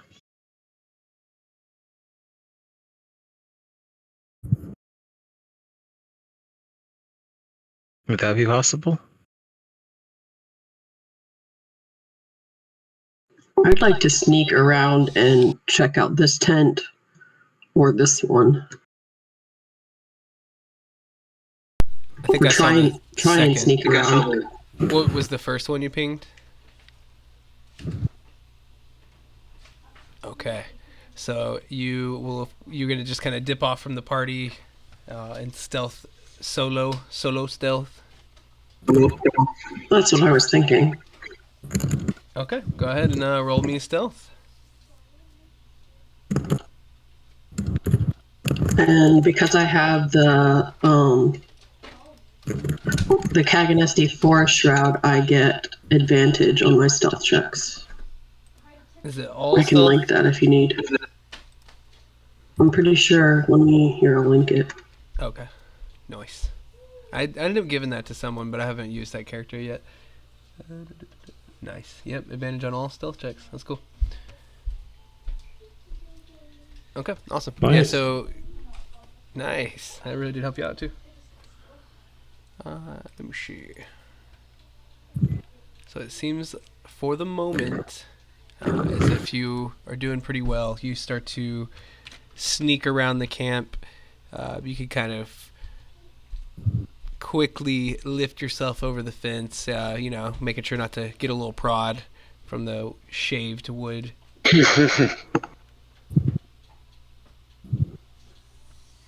Can I make it all the way over here? You feel like you could make it inside one of these tents without being detected. I guess whichever one is up to you. Okay. Okay, so you peek So I inside. will attempt to peek. Yep. Yeah, you have to kind of crouch down into to even like really get in there, and immediately it's like, ooh, this dank smell of body odor and leather just kind of by you, and you look inside this animal skin tent, and you can see in this one, in fact, there really isn't much. This is a goblin sleeping tent. Okay, but the two buddy goblins aren't in it. Not in that one, no. Okay. I guess I will sneak back over the fence if I can. So as you come out, just roll me another stealth as you come back out in the open of the camp.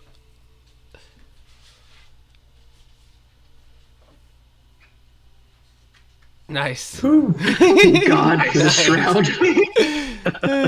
And I mean, you're feeling pretty stealthy. You think that one's not quite it, but you could keep going, or you could go back to your friends, or whatever you're thinking to do. It's up to you. It's like gambling. Russian Yeah, I roulette. am gambling. Yeah, I would like to try and look at this one, and then after that, I'll go back to the group. So I want to sneak around the side to over here. Okay, and you Russian roulette, pistol to the temple, pull the trigger. Oh, maybe that's too graphic, but unfortunately, this one again is another goblin sleeping tent. Damn, there's some stinky little people by the looks of it.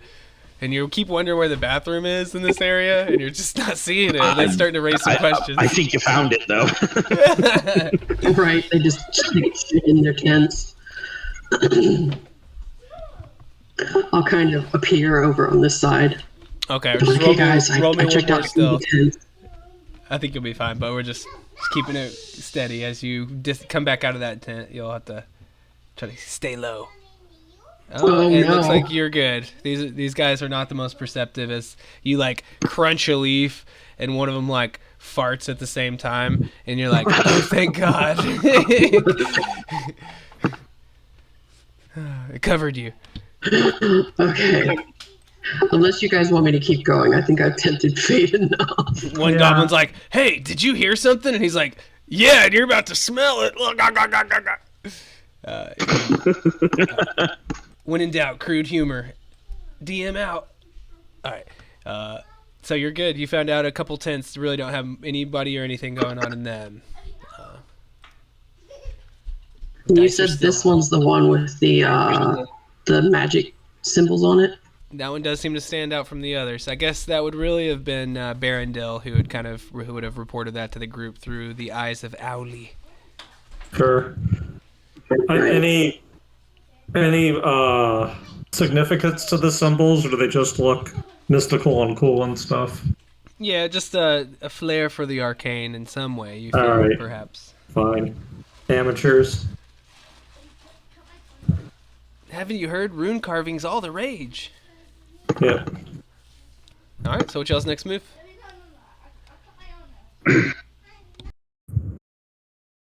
Should I keep sneaking?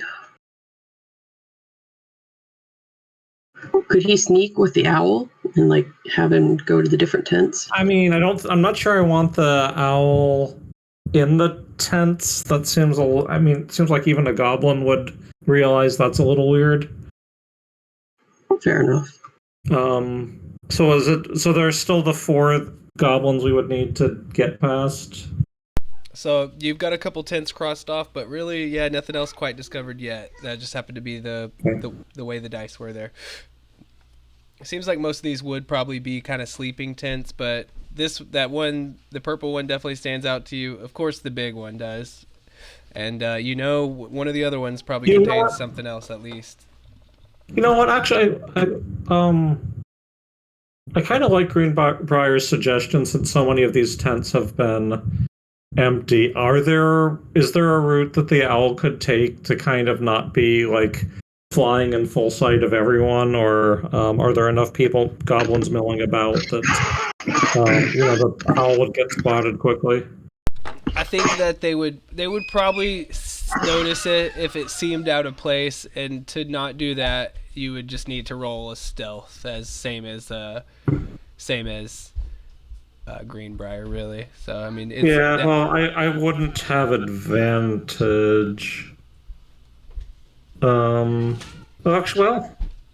the owl's +3 to stealth, but so's mine. So,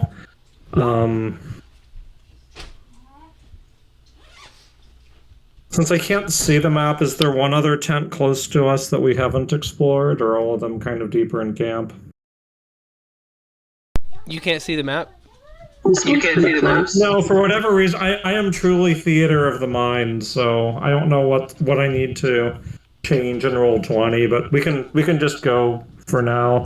Oh, maybe you just need to exit out the browser and refresh, because I had moved you guys over a map when we came back from break. It might just not have updated for you for some reason. If you can see Discord, I shared my screen. Oh, in the main Discord? Yes. Well, the one we're using for chat. It'll be in the chat table.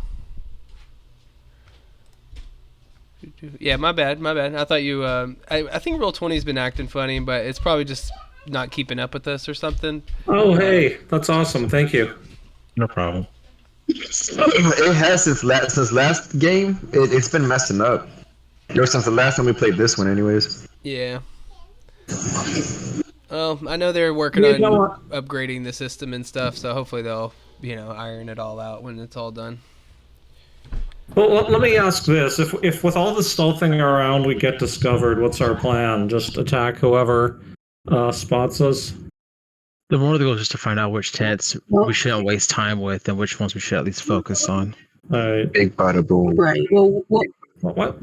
Why don't we just do can we do a group stealth and try to get to the big tent? I want to check out the purple tent. I kind of want to go. There might be something shiny in there. Oh, shiny? I'm down. If you say, I am going. I say we take out the 4 people in the front. We can do the sleep spell if you want to, and then we go to Yeah, the purple tent. I like that. I'm fine with trying to sleep. Okay. All right. well, the idea of finding where the 2 goblins are is we can rescue them, free them, and then engage the other guys, so they don't have possible Yeah. collateral damage I mean, if they're prisoners versus loose in the camp. I'm fine. If you're willing to keep stealthing, I'm fine with that. And maybe we're just somewhere where we can help you out if you get discovered. But you'll be better at doing the investigating than I think anyone else here, as far as I know. So you're totally fine for you to have the limelight for this. I'll be plan B. Yeah, I just didn't want to hog. I'll be Right, plan well, I B. will go over here and systematically look through the tents then real quick. Question Okay. though. Where we are, is it as bright as it is in the image? It is starting to hit late evening in game time, so it's Okay. it's dim light at worst, but yeah, it's not the bright sun that's been torturing you all day on this travel. I'm gonna give Greenbrier another rock, and this one will light up like a red and blue. So if things get bad, tap the rock, and then we'll just see the light. Sweet. Okay. Oh, those are some scary colors. Well, it means Red so and blue. show up, and we're gonna go there and finish it. Okay. I'm going to check this first tent, so stealth to get in. Alrighty, you drop back into stealth and make your way back into the camp. Subterfuge. Yeah, that's awesome. You even Ispin too. He's like, you guys are doing great. I knew you were the right ones to take here with me. It's always a lot of fun with y'all too. I gotta admit, man, I've hardly been able to speak for laughing so much. But anyways, I'm behind you. I got my dagger ready if I need it. Of course, I can always lend a helping hand too. Just tell me what we need to do. And he's waiting ready. Been with y'all the whole time, having a good old time, loving it. I guess he's the embodiment of me in player form, and man, it's been fun. Y'all keep me very entertained. As Greenbrier, you drop back into stealth and disappear into what's starting to be an increasing kind of gloom as night approaches. You dip into another tent, and we start scratching them off as you see another sleeping domicile. All right. I'm going to move on to the next one. We need to stealth out and into the other, and you easily do that, and you cross another one off. I promise there's something in a couple of them. It's like opening Easter eggs. I'll check this one next. Oh, you did it! Yeah. All right. Oops. No, I didn't mean to draw that. Select. This person would be great at Minesweeper. They haven't hit the bomb yet. Don't mind that little draw. Oh, wow. Oh, hey, did I find him? You found a couple folks as you enter Is that Yoda? a larger tent, it seems, used for weapon and armor creation and storage. Inside this dim tent, you see various materials for weapon and armor creation. Indeed, large and thick branches, animal jaw bones, hides, leather straps, scavenged broken weapons and armors. Of course, all you need to make a trusty goblin weapon. And indeed, with this fine craftsmanship, you see two goblins, quite girthy little fellers there, as they're kind of chatting animatedly to each other as they piece together kind of these hobbled weapons from junk and such. Okay, they haven't noticed me yet. You kind of duck your head in, you see them, they're just kind of doing their thing. Okay, they're not tied up or anything. No, they're just making weapons.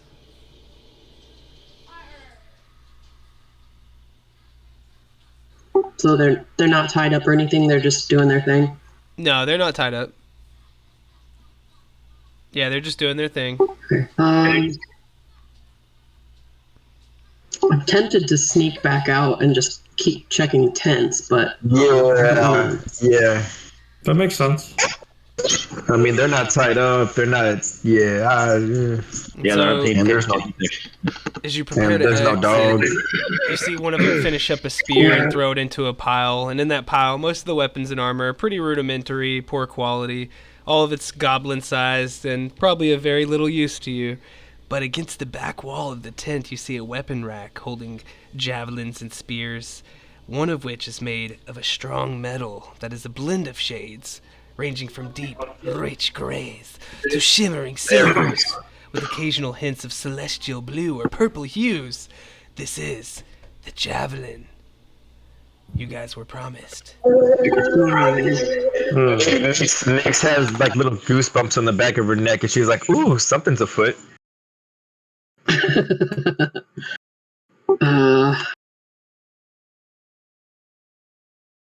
I'm gonna leave it there for now. I'm gonna try and sneak out and move on to the next tent we haven't done. Thought I could almost entice you, but okay, you see you're gonna have to like dart around some tents, make your way to the whole other side of the camp, really kind of go clutch here. Was that it, the 22? That was the one to get into the tent I'm in now. Okay. Alright, let's see it then.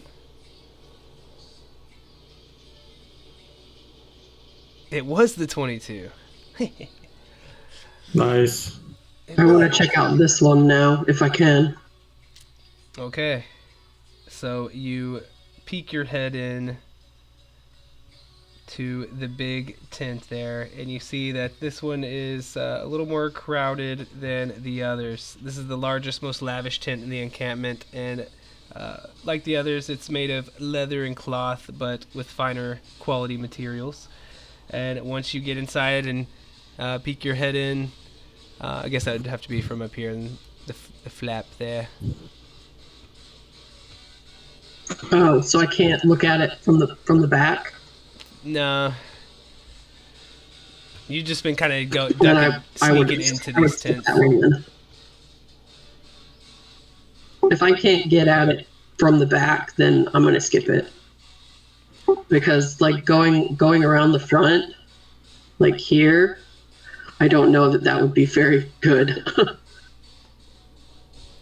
Yeah, I guess That's it's what up I've to been you. doing. I've kind of been slipping in the back. Yeah, I guess more so you'd really be having to like crouch and duck into these little tents. Right. All right, so you've been I in would the skip front of that these guys one. the whole time, but you're just kind of sneaking and slipping in Oh, between. I have? Okay. Yeah. Okay. All the entrances Then are in I the will front. sneak in. Okay. Yeah, my bad. I was already in full motion. Anywho, and of course, it's this is like dynamite. It's just waiting to kick off. Yeah, I know. And in that sense, you picked a big tent, so of course get ready. As you look in and you see, of course, a Pomeranian on a threadbare velvet pillow being attended to by 4 goblins. The dog's fur by now obviously matted and dirty, but a golden collar and ruby pendant still gleams beautifully out towards you. And with a keener eye than these goblins possess, of course, this little dog looks at you and would probably surprise you as it cries out in a shrill... I know it kind of blends in against the map a little bit, but it's there. It cries out in a shrill voice towards you. Bow, stranger! Who are you, and why have you come?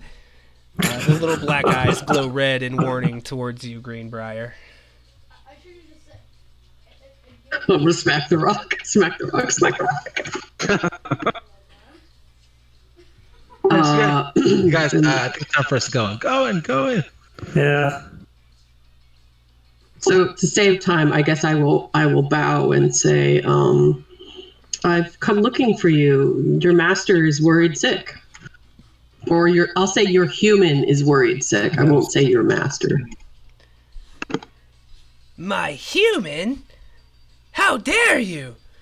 I have more than just a human. I have this whole camp. I am worth so much. I am now the master here, indeed. Wait, this is the dog talking? Yes. Yes. Okay. All right, guys. We get to kill the dog. Yeah.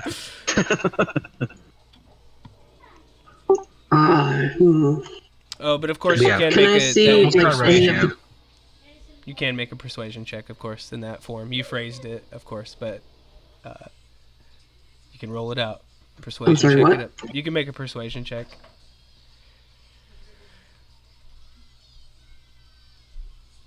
And of course, feel free to role play it out in any way you see fit. it's just a 12. Do you have anything specific you'd want to say more so? You kind of mentioned, like, your person, but then kind of, try to I disregard mentioned that. Go ahead. I mentioned that his human, Sir Huey, is worried sick about him, and I've come in search of him to make sure he was safe. Alrighty. I don't often read things out word for word, but in this case I feel like it is very appropriate, as you were making a DC 14 charisma persuasion check. And if you mention the love that Sir Huey has for Bear, or the comforts of home in some way or another, we don't give you advantage. In fact, the way this module has it is we add 2 to the number rolled. Oh, nice. Swear too. When I first read that, I thought that was pretty interesting, that it was an advantage. It's like you had 2, and indeed you do. And so you see the little beady black eyes of this Pomeranian glow bright red, and you like duck almost as they kind of rocket fire out, not towards you, but just more in anguish towards the top of the tent, burning holes through it, accompanied by a howling yell. Yeah, you're right.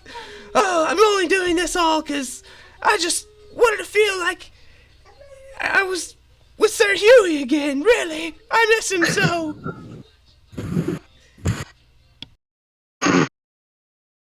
We'll say, come with us. We'll take you home. Of course, I'm sure the other goblins are like, who's us? I'm like running like, kill the goblins. The signal has been lit. Yeah, I mean, Greenbrier calls for aid. If we wanted to draw it all together thematically, we could do it like this. This little dog runs forward, and the goblins are like looking questionably, and Bear turns and he's like, no, it's okay, but one day I'll be back. And he like jumps into your arms, and you can come out of here, and you can even try to stealth, but of course what you do, the dog's like, I'm free, I'm going home now, here I go. And these goblins are like, huh? And then on the other side of the camp, you see some interesting people by comparison come out of the more arcane looking tint. Swapping between layers as the Booyah Grinda comes trotting out, flanked by her entourage, of course. She's like, "What's the matter of all this noise? Booyah Grinda trying to get our sleep on." And then the dog's like, "Nay, nay, Grinda. I see now that you only usurped me for your own power. And in that, I will go, leaving you to give answers to your own people." She's like, "Answers? How's this for an answer? Kill them!" And of course, you guys don't even need the Greenbrier's like holding the light up, and y'all, yeah, we'll just roll initiative, I guess. Y'all are like super far away or anything. So turn order, and then just for if you hadn't came across it yet, there, Barendil, you can click your token, and then you go into your character sheet and hit where it says initiative. And as long as you have your token selected, it'll like auto-populate your roll into the turn order. We can accept that roll still, but if you want to do it just for practice, we can change the roll. But you just click your token and then click the initiative on your character sheet. And then I can. Oh, well, okay. I was able to click initiative. It's probably pretty close to. Yeah, that's great. What it would have been anyway. Let me know if that works for you. Yeah, and I can highlight the number. You can too, and we can click on it and type your old note roll in. So we'll go with the 18, which is still pretty high. And then I think I'm just missing one from Torval, and then I'm going to have to roll a couple.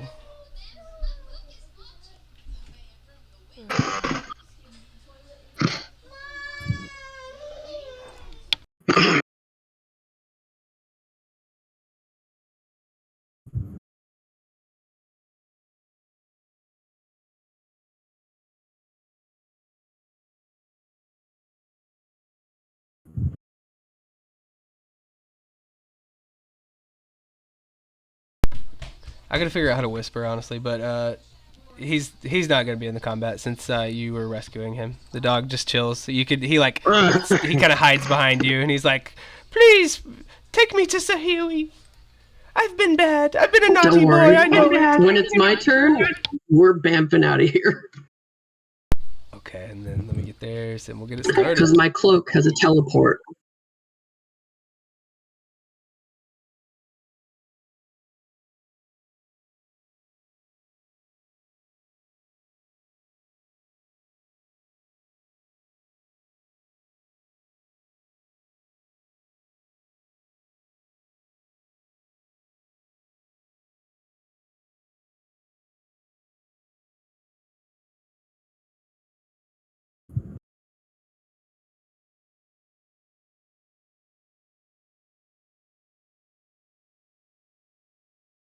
Why'd it go quiet?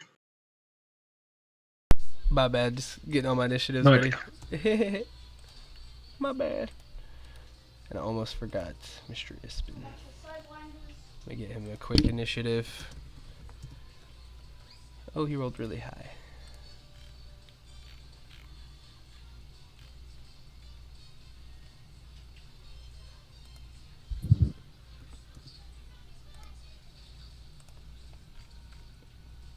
Alrighty, so Ispin comes behind Torval, and he lays a hand on his back, and he's like, "Torvi, here we go again, my brother.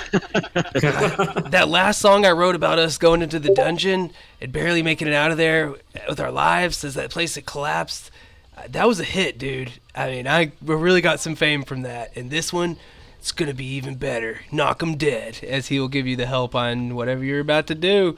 And All right. Go ahead and do it. It's your turn. All right. I've at some point unsheathed my sword, so I am going to go at the nearest one, which I'm gonna think is that one. So 1, 2, 3, 4. I should get there, and then I'm going to attack him or it. Let's see. Do I want to use anything Nah, I'll save that. I don't think a regular goblin requires divine smite. I hope not. Everything requires divine smite. It is always correct to use divine smite. If you're a vengeance paladin, absolutely. Yeah, Always might. That is a script. that's what I'm rocking. That's what I'm rocking in a other campaign that I'm doing is an oath of vengeance. Yeah, I'm a Goliath. Oh wow. Yes, sir. Yeah, that's awesome how that just came up. That's so funny.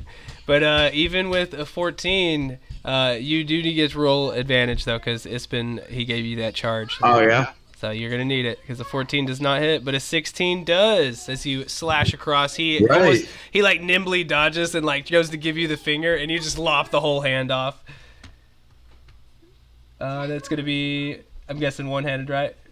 Yeah. And 11 actually will one hit him, and since you lop his hand off and he like grabs onto like the bleeding stump as it's like clearly gonna bleed out within seconds, and he just drops down to the ground, and he's like, oh, clutching it as he draws his final breath. One hit KO. That's really good. Woo! Awesome way to set the tone for the battle as some other figures spring into action. I guess let me double check their options. I just want a bum rush. It's always the fun thing to do, but hold on.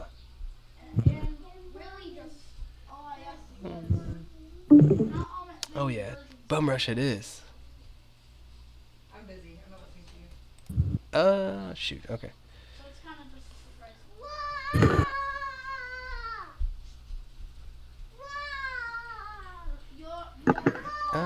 Hold on, I guess I'm just deciding. I'm gonna go 5, 10, 15. Then he's going to try to pop you with a couple shots.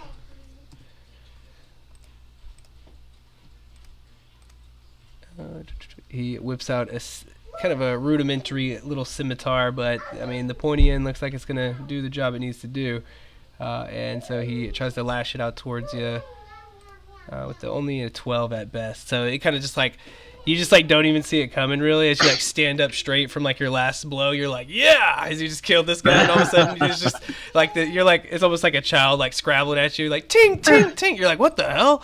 As you slash over towards this dude and parry his blade off, and this dude will come up. Okay.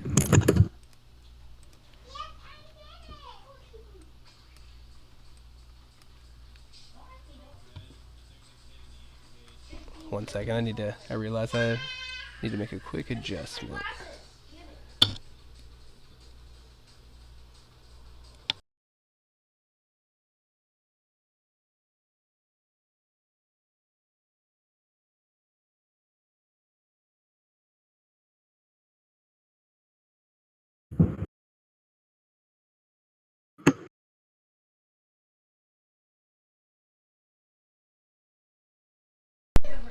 Okay, my bad.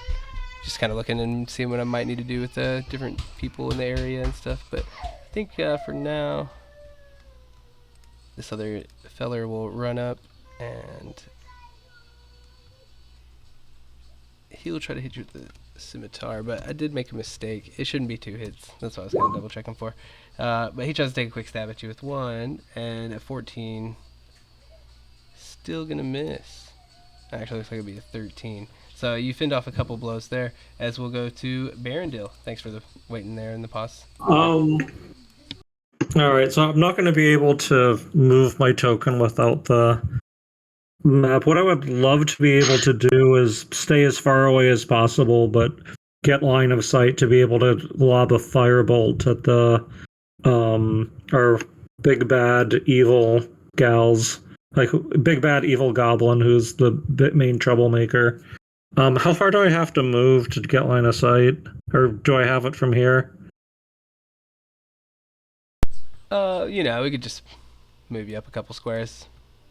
Okay, and is my owl in range to be able to do the help action while I attack? Is this 30 feet? Or am I further away? I think it could fly in.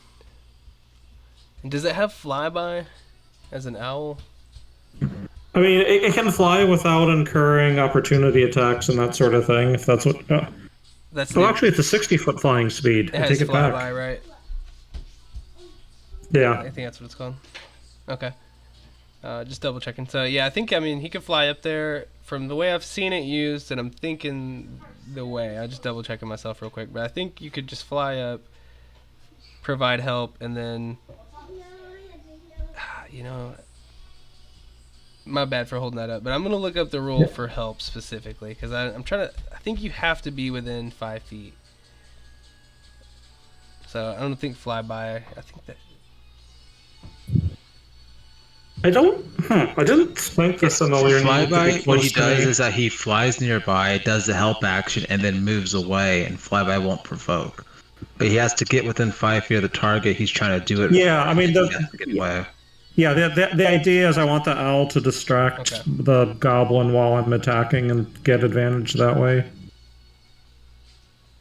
And if that doesn't work, that's fine, but I'd I love think to if it I does. can. This is honestly a pretty simple thing that I've seen it go a million times, but I was just kind of curious about the specific there. I never really had looked it up. But wait, what Blitz there had made a lot of sense. So you stay within your 60 feet and such, 5, 10, 15, 20, 25, 30, and then you can fly back to you, I guess. I mean, All right, I'll do the attack roll for the firebolt then. Well, with either the 18 or the 19 hit.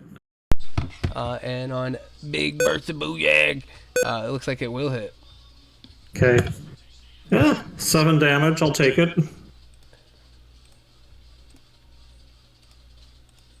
And yeah, once I'm done with this, I want the owl to keep going and not be an easy target. Okay. And when your shot hits, Grinda is just like, "What? Who did that? I'm the only one who does the magics around here." And she's casting her eyes around the camp suspiciously. And then Greenbrier, you would call down to the dog. Yep. My teleport for my cloak, it wouldn't bring the dog with me, would it, if it was in my arms? It says, with any equipment you are wearing or carrying to an unoccupied space. He's not really equipment. Yeah, I guess that would be a caveat then there. So Okay. I got excited there for a second. I was going to bamf us out of there, but Nice. it doesn't work that way. I guess I'll ask him to follow me down to the tent with the 2 goblins in it, and I will attempt to get them over the wall and out if they'll come. 20, and then 25 to get into the tent and say, "Come with me if you want to live." they just look up at you and they're like, "Huh?" And then they kind of turn back and start working on their weapons, and you're getting a sense that they really don't care who's in charge as long as they get to do their thing. And they just look up behind you, and one of them's like, "No comprende," and they just start. You get a sense their common is a lot less than their comrades. Okay. Right. Can I say the name of the leaders in that other group and be like, "Want me save you," and then see if they want to come? They'll nod and kind of shrug because they don't seem like they're gonna go anywhere necessarily, but they're not hostile or in anything. They don't really care much about what's going on around them. They're like, "Ugh." They seem like, where are they? But they're like, "Ugh." Okay. Well, if they're not interested in escaping, then I'll step back outside. And how tall is this? Can I see over it?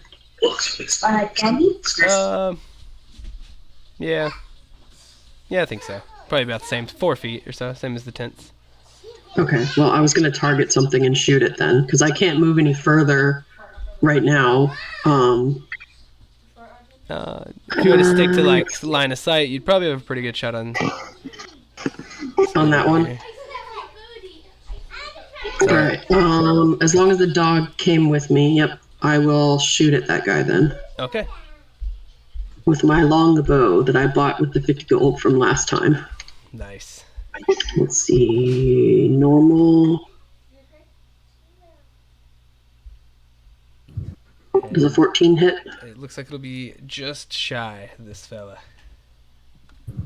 Okay. That will be turn. All right, he kind of ducks out of the way, and then we'll go to Blitz. All right, so I need to be here. I run up here and says, "You think that is magic? This is magic." And I like bang the two sides of my armor together, and I am going to cast a 30-foot line. Oh shoot! I can't get him. I don't know, buddy. Torval, you kind of suck where you are. I'm gonna do this instead. That was here. I think I was here. 5, 10, 15. Okay, where was I beforehand? I want to be fair on myself. I can't go back. Whatever, screw it. I'll do this. I'm gonna go up to here. And Right. I am going to look at this lady. And I am going to cast Tasha's Caustic Brule. And I need her to give me a dexterity saving throw. I can't finesse this line to hit more than I want anyway, so no. Is that dexterity? Yes, for that one.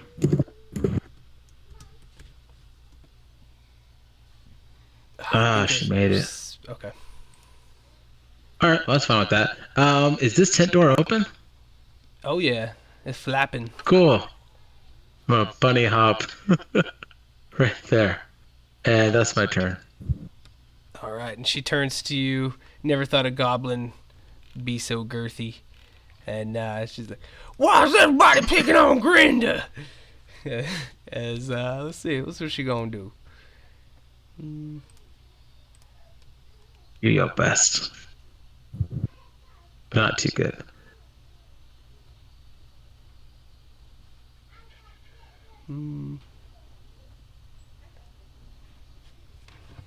Guess if I'm keeping in line, let me see.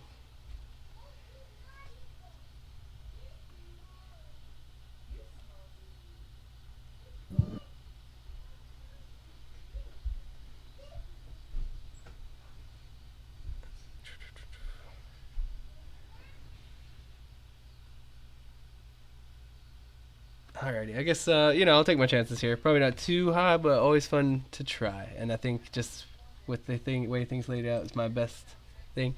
As she'll turn her girthy self towards you, and here she starts to wrinkle her face up in a certain way and kind of like position her body, and you're like, oh, like what is going on? And then you realize she's trying to like make herself seem enticing in a way, and she's like, my little sweet, you came to join me. No. Yes, you're here to serve your booyah Grinda. I knew it. And you can tell as she's, cooing towards you, her words are definitely laced with arcane powers, forcing you to make a wisdom saving throw with advantage. All right. Call me little, guys. I don't like being called little. It threw away my defenses. Oh, I understand. You are now charmed. I will be your big man, not little. Funny. Good little one. Now, please, just don't do me any harm. Never. And that will be it My for her, carrot top. as she will go probably a full 30 back this way.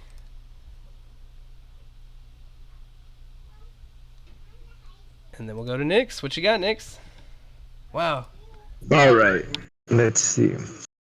Nyx is going to 5, 10, 14, right there. And I am going to Chaos Bolt this one right here. All right, you see all these goblins running around. Some of them confused. Some of them just woke up from a nap. This big old sludgy one's trotting across the field as you see Blitz with just this glazed look in his eyes. You fire off towards the nearest target, landing quite true. Okay, so now you take 2d8 damage. Hold on. You take, okay, on the hit, the target takes a 2d8 damage plus 1d6. You choose one of the d8s. The numbered roll on that die determines the type of damage as shown. Does acid, cold, fire, force, lightning, poison, psychic, thunder do anything to you? Any of those? You just have to roll them. You have to just roll them and see what it does. Okay. Cool, I'm gonna roll for the damage first. It's got a 5 and a 2, so 7 total. Okay, 7. And then I'll roll plus 1d6. And then, oh my god, all 2s. Okay, so you take 2, what was that, 2, 4, 6 damage. And then now I'm going to roll a d8, and you will take a number 5 lightning damage. Right, so you're going to take 1, 2, you're going to take 6, you're going to take 6 points of damage, and they're all going to be lightning. Alright.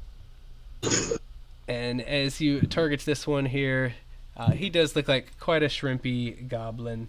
I know I'd said it last time, but again, I'll say it again. It's fun to roll out the health, and of course, it only makes it more fun for me to describe these foes differently, because not all goblins are the same, you know? Not all are bad, not all are small, not all are big, I guess. And anyways, this guy's real small.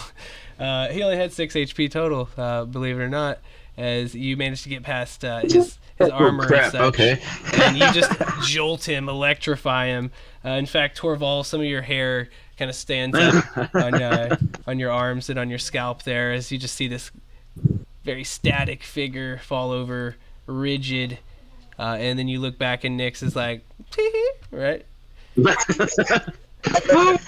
I just quietly say dark side, and then I just go, what happened?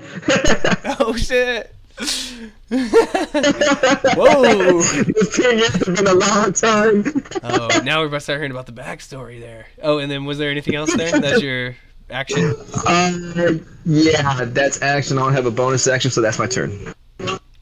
Alrighty, so I have these goblin-like individuals, and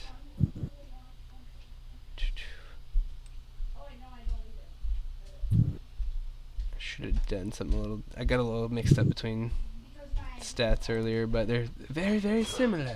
But in any case, these guys will group up. This one will run over here, and I'll just take my shots towards the tank. We'll see what happens. And this time I would will get some scimitars going. Just one each this time, instead of that one dude getting an extra shot. But it looks like it'll be 3. And then one dude, he'll just shoot towards you with the short bow. I mean, you're just the target there in front, and they're all just going to try to of course, bring down the tank guy, you know, and see what they can do with that.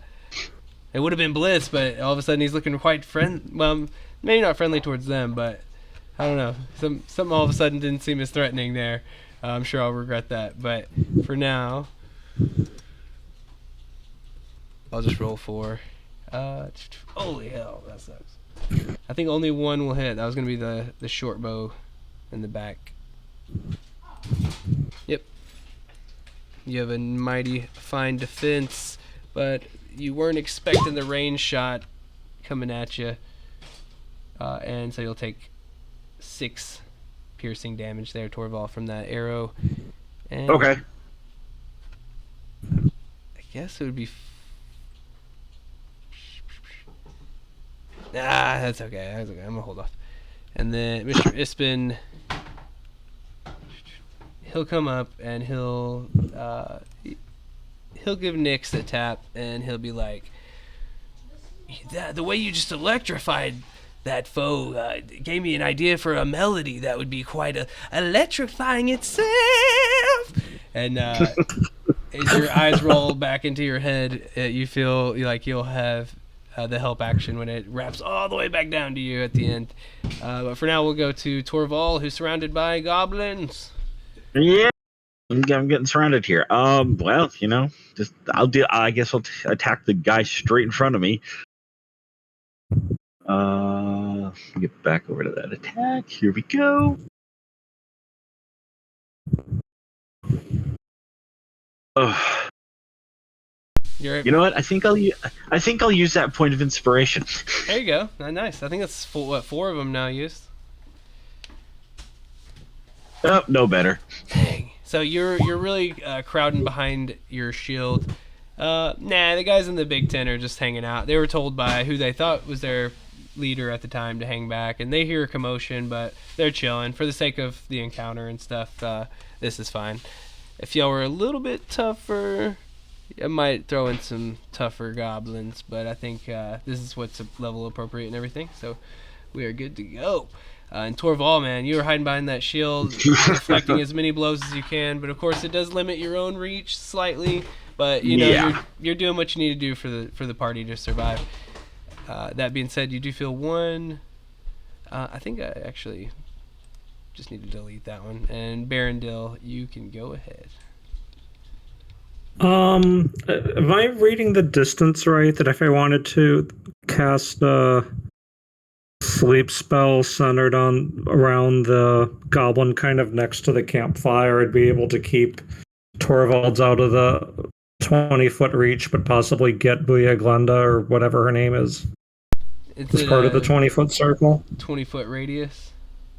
Yeah. So you can have some you can drag out from the little side under cones, spheres, squares, walls on the journal on your right hand side thing. But you can click on that. I don't have a map, so I can't. There's point trying to get a circle.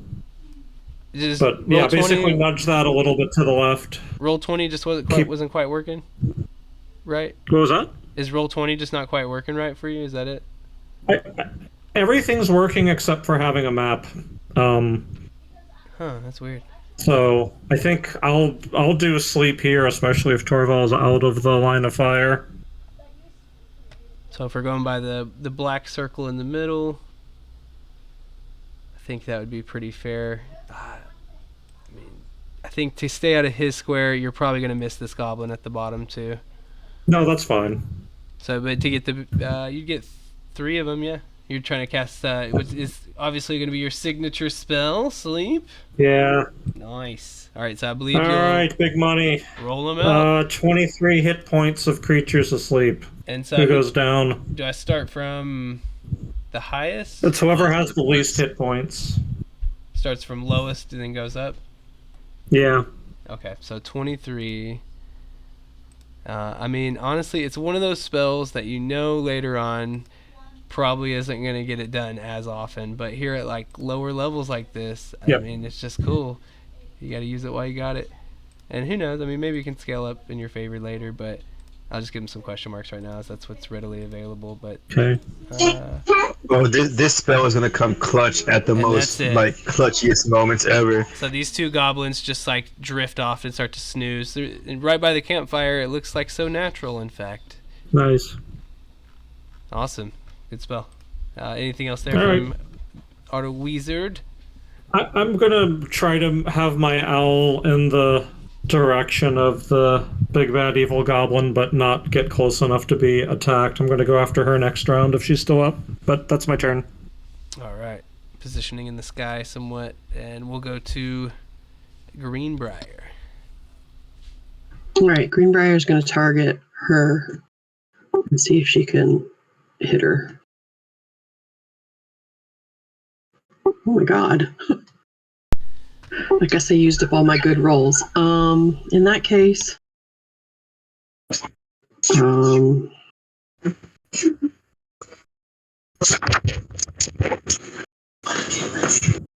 guess I'm gonna move to here and keep the dog behind me and try and go for the entrance to get out. And that'll be my turn. Alrighty. All right, Blitz. You were charmed just by Booyag.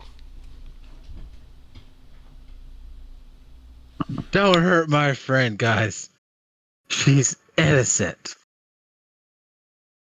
Her green skin reminds me of the cabbage of my homeland. And screw it. I mean, it's only charm, and she's friends with the goblins. And flippin' hell, is she injured? She is injured. Okay. Get back 11 hit points, buddy. I'm sorry they're being rude to Oh you. my god, take an inspiration. I already have one. I should've You're used the it on last one. save. I'm sorry they're being rude to you, buddy. I think she That's my turn. Great. I gotta double check her HP because she was hurt, but I don't know how badly. There's no one else. Oh yeah, no, you healed her all the way. She looks like completely 100% rejuvenated after that, and then some. She's like, oh wow, good little. I'm sorry, damn it, I'm gonna quit doing that.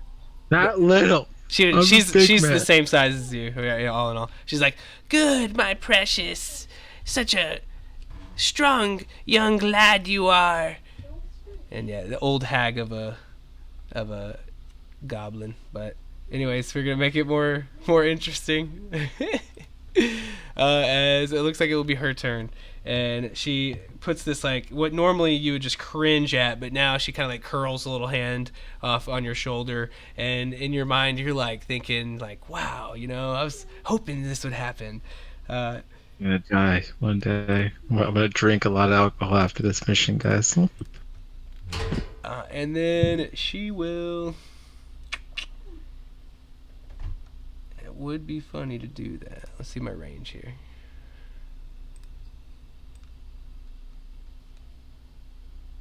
Alright, sorry, Nix, but if you give them, you gotta be willing to take them. As she looks across the field, and she's like, you little witch!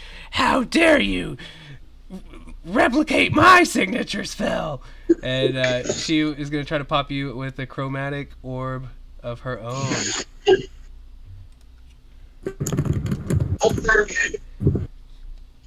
And I think she might miss there. Maybe not with an 11. Sure does. Sure does. Hold on. I think I got a reaction. Oh no, never mind. It's a bonus action. Never mind. I'll save it for later. So you taking it? No, that doesn't hit either. So what's your AC? 10. Oh, so the first one would have hit. It was an 11. This was the bonuses. Oh, okay.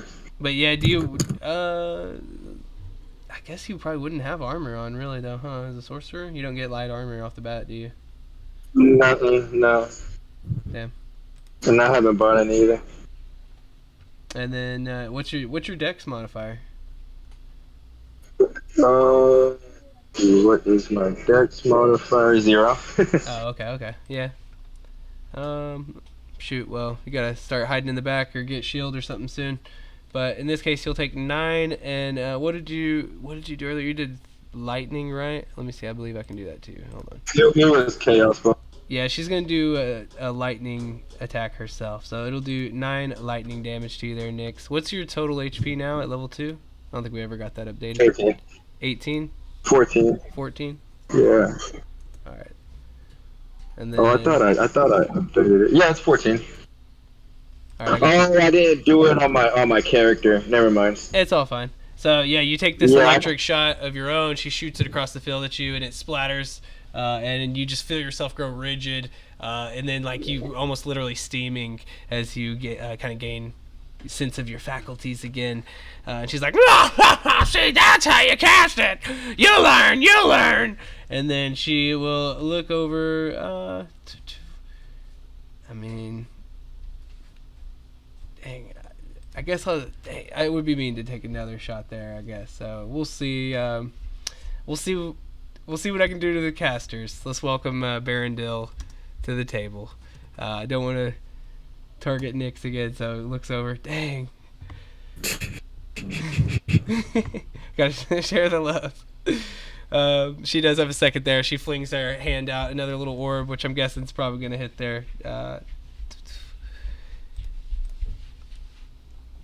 19, and it will be. She'll do cold. I guess since that was kind of cold of me to do that, I apologize. But I'll do cold damage, and it'll be. Oh shit, dude! I'm sorry. Damn, I knew the Wait, chances for that happening were very. Is she attacking me? Yeah, I didn't think that was gonna happen though, man. Absorb elements. Oh, nice, awesome. I'm going to use my reaction. That's my last spell slot, so I'll take 6. Nice. That was awesome. Good play. Good play. As yeah, you like see your life flash before your eyes, and you saw just what happened to Nyx after, dang, she's an accomplished spellcaster, I thought. And then like you see one coming for you, and you barely are able to get your spell up in time and absorb some of it before it just racks your body. Like when you Wait, for charm person, did I get to make a save at the end of my turn or not? For whatever she did. I think it's until it says until the spell ends or until you or companions do anything harmful. So no one's no one's done anything harmful to you yet. Ah, shit. Yeah, that was a stickler right there. And honestly, it's one of those that never works either. So it was that's why even then I was like, we'll see. But wow, this has been fun. A good session, everybody. But Barondale, yeah, you only take 6, so you have 5 remaining. Yep. Same as Nyx there. You're both looking pretty beat up.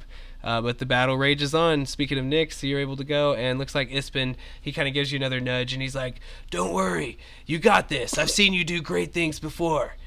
And you have advantage on any attacks or whatever. Oh yeah, I'm gonna go ahead and attack that little heifer that attacked me. So, Chaos Bolt again. Oh shit! Shit, does a 13 hit? You have advantage, so you can try again, but that one would not. Mother? Alright. Well, yeah, that's my turn. Any movement or bonus or anything now? Yeah, I guess I'll go ahead and move. That probably behoove me. I'll move right here. Oh shit. Barondale, you see like this figure like half your size like stand in front of you. She like puts her arms out defiantly like, "I'll protect you." You're like, "Huh?" That being said, 2 of them are asleep, so I guess that just is they're just asleep. Yeah,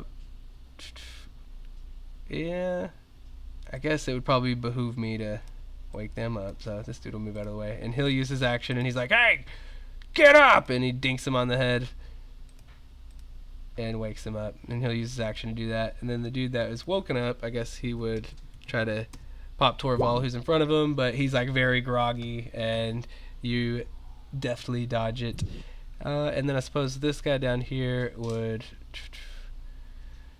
I'll throw caution to the wind, and he'll run over here to wake his buddy up.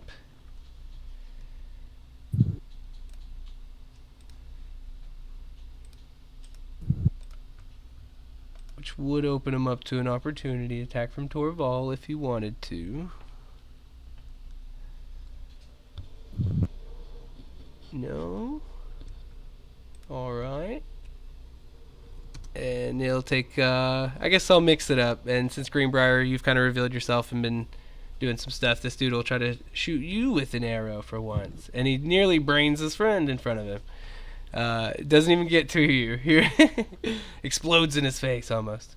And then that's going to be it for them. I think there's only the 3, right? Yep. Alright, Ispin this time. I guess he'll take a step forward. I like giving the help action this time around. This module. So I think this time he'll run around the back and kind of sneaks up. Greenbrier, you hardly even notice him there as Ispin kind of shows up, and he's like, "You're doing great. I can take the dog if you want, but either way, this next shot is all yours." And he gives you like a chumly pat on the shoulder there. That's definitely charged with that good mojo, and you're feeling the help on your next thing you do. And that'll have to wait though because Torval is next. Torval.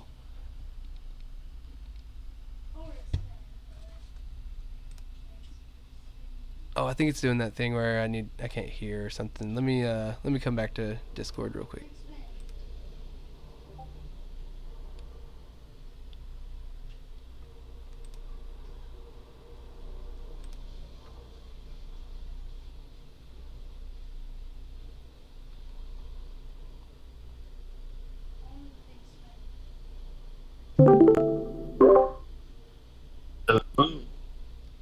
All right, I can hear y'all now. My bad. My bad. Did you end up wanting to take an opportunity attack earlier?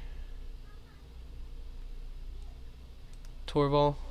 I haven't been hearing Torval. I can hear you, but he's yeah, much better. Yeah, my headset, the software glitched and muted the mic. I didn't even notice it. Hey, no worries. Discord, I was fine. Yeah, apparently I was I'm gonna having... take that. I'm gonna.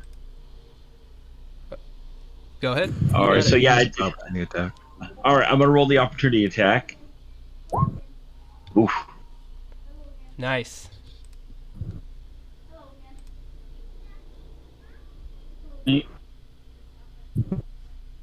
The damage from said. Okay, and this is another Be one of 7. smaller goblins. And so as he went to go dart away to wake his friend up, who would not be awake, you stab him down before he can get away. Right. And then I'm gonna make my regular attack against one of the guys in front of me. all right. Yeah, I had a big technical thing there Oof. too, so we're in the same boat. But yeah, we're back in it. Show must go on, and you slice one down. You try to get the other one, but he sees you coming. They dodged. Yep. All right. Anything else? And nope, that is my turn. All right, holding it down though. Relentlessly holding it down, knowing your caster's got your back. Speaking of, Barondil. Going to use my owl to try to do a. Do I have a clear enough line of sight to firebolt Booya Grenda or what's her face? Yeah, I would say so. Looks like I've got line of sight. Yeah, as long as you're within range and everything, you're good. All right. Well, I'll do the. Try doing the same attacking with advantage thing. Give me 1 second. Let's roll 1. All right, I'll take the 18. Does that do anything useful? I assume that hits. Oh yeah, it definitely will. So your owl flies there and like halfway back, definitely kind of screeching and trying to claw at Grinda as she can. She's like, "Filthy bird!" and trying to swat around. Definitely opening her up, distracting you, for you to shoot that off. And, all right, I'll do. It only did 3 damage, and I'm also going to use my movement to go a little bit up and to the right, and also go prone because I don't want to get hit with another ranged attack. All right, so then you kind of run behind cover and duck down. I am the cowardly wizard. I mean, that's my turn. You're doing great things. You're only level 1 and you're hanging in there. Greenbrier, you're feeling charged up. You got this inspiration there from Ispin. What would you do? Advantage on an attack, right? Yep. All right, I'm gonna attempt to hit the big boss lady with my longbow. Hopefully, it'll hit this time. Does a 14 hit? Blitz like pushes her out of the way last second, and it like stabs right where she was standing. Okay. As a bonus action, I'm gonna use one of my d6 to heal Nyx. So I'm gonna roll a d6.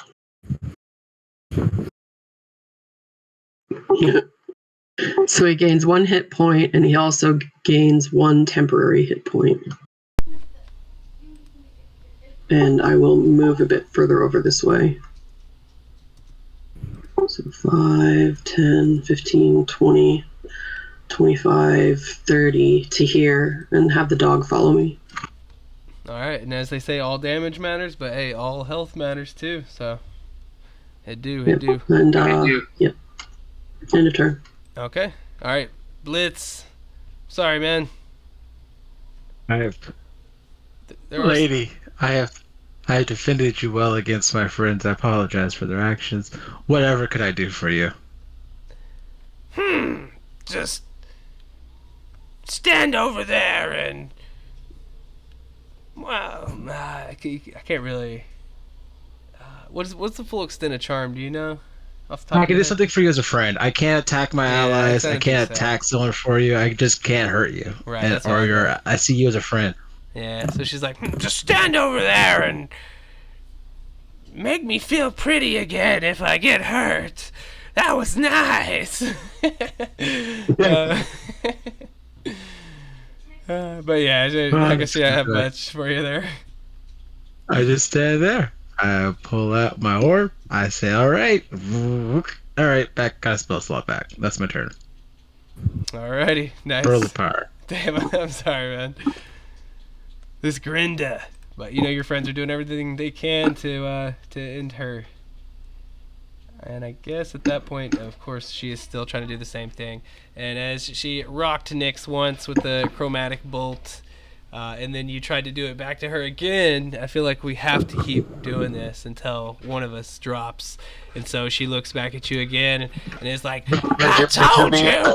This is how you cast that spell, you little witch!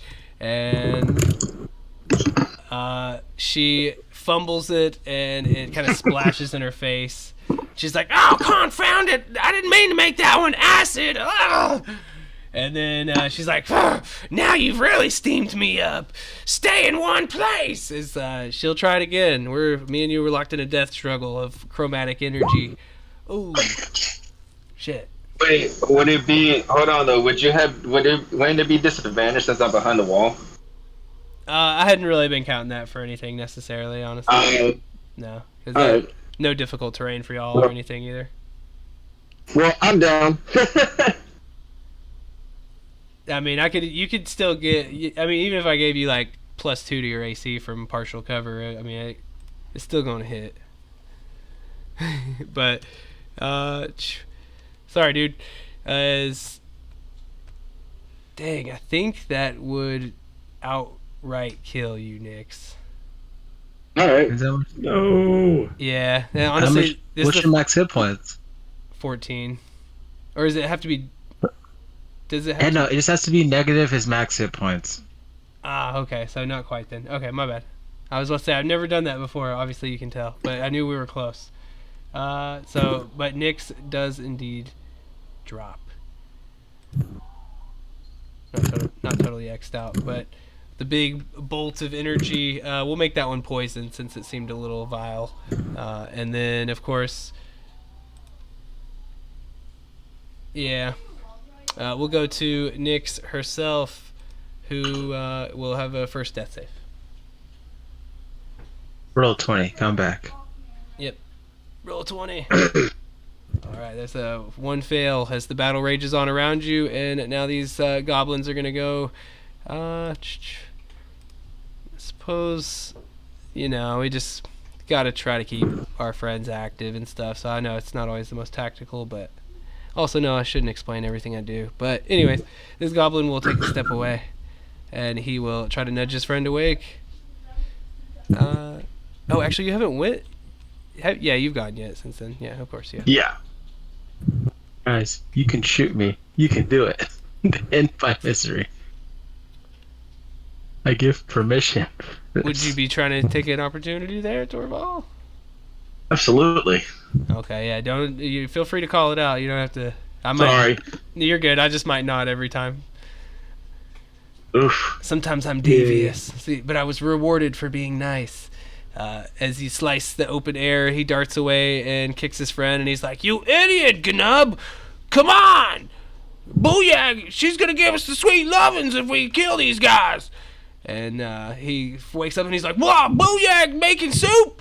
And he points his bow at Torvald, all in one fluid motion, not knowing quite what's exactly happening. And I think you might hit with a 19. Yep. Alright, so we'll do some good old-fashioned piercing. Looks like 7 piercing, and then we do have one other goblin here, not running away, who will just take a stab, and I think he might hit 2 with an 18. 18 is my armor class. Dang, they're hitting true now, so we'll do another, I think it's still piercing, but 8 more. Dang. We're making this battle deadly as hell, you guys. That means I'm down. Shoot. Yikes. Well, y'all are seeing my rolls and everything, I stick to them. Yeah, I had 7 hit points left, so Yeah. Not totally dead, of course, but we'll just mark that for you for now. That is it for the goblins, though. All three of them go, and then Ispin, he sees that, he sees everything going on, and he's like, oh no, this turned sour real quick.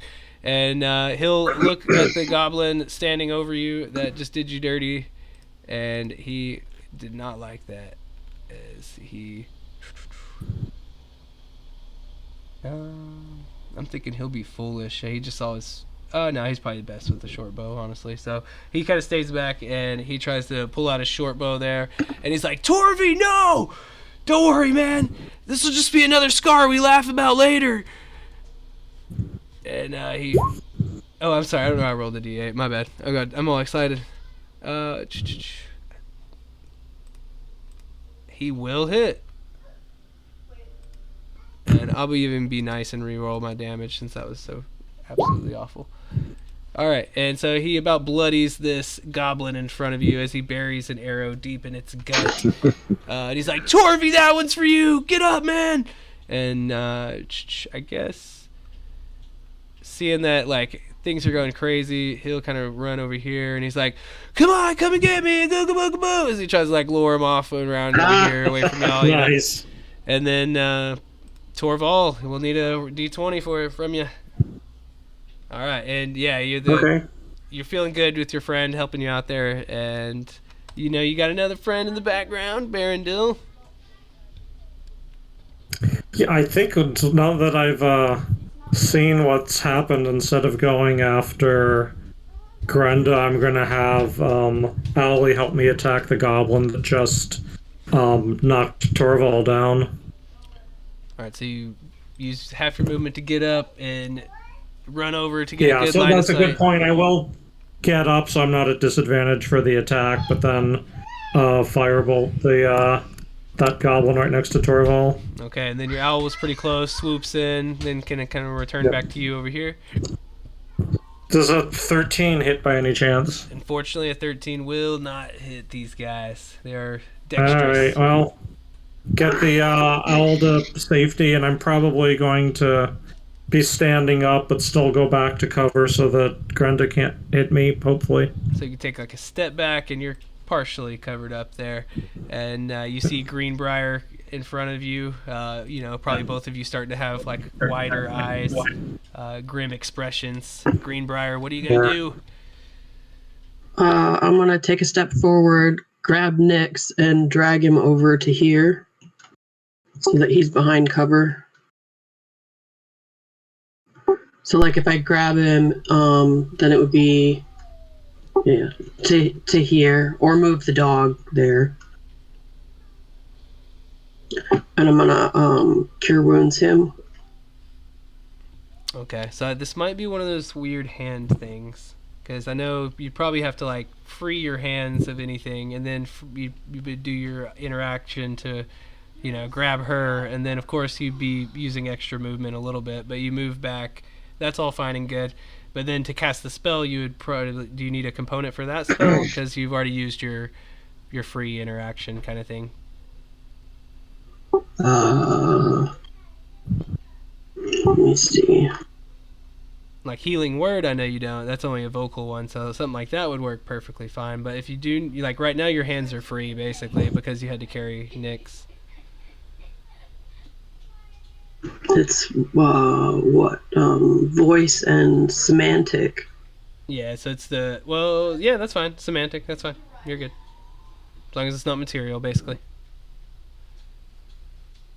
All right, Okay, sweet. so cure wounds on Nyx, and then I'm going to use my bonus action to use my last Balm of the Summer Court and do the D6 for Nice. Torval. So 9 healing for Nyx, and then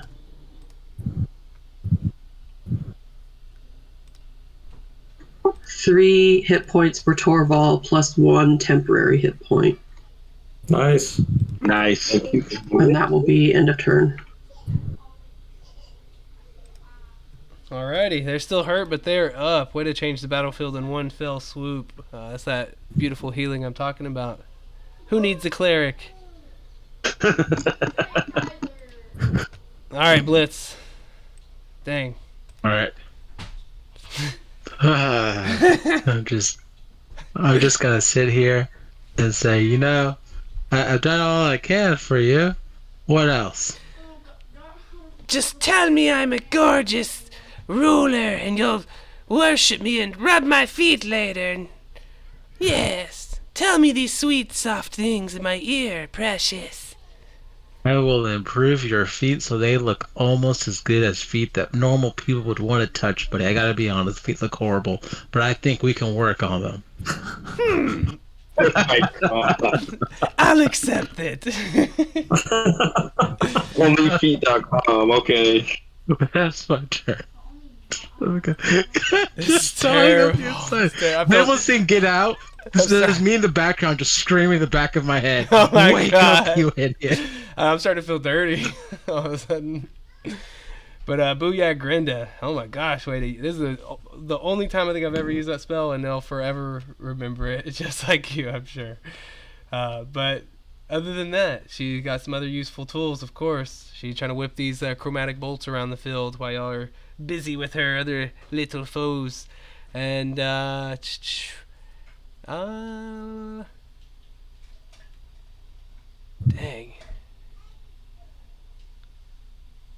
I'm kind of torn there because really, it's like, I guess, I hate to do it, but the obvious choice is probably disadvantage for Torval, and I'll have to do something different next. But she'll try it, yeah, and she just misses. She tries to shoot towards you, and there's nothing doing.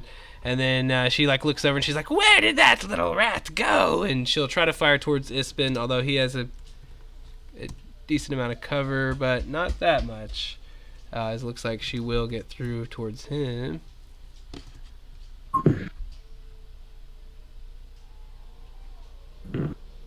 I don't know if I've ever seen a rule for that though, necessarily, but I would never attack the downed opponent, but as soon as, she's not stupid, she definitely recognizes magic and stuff for what it's worth, so she'd be like, yo!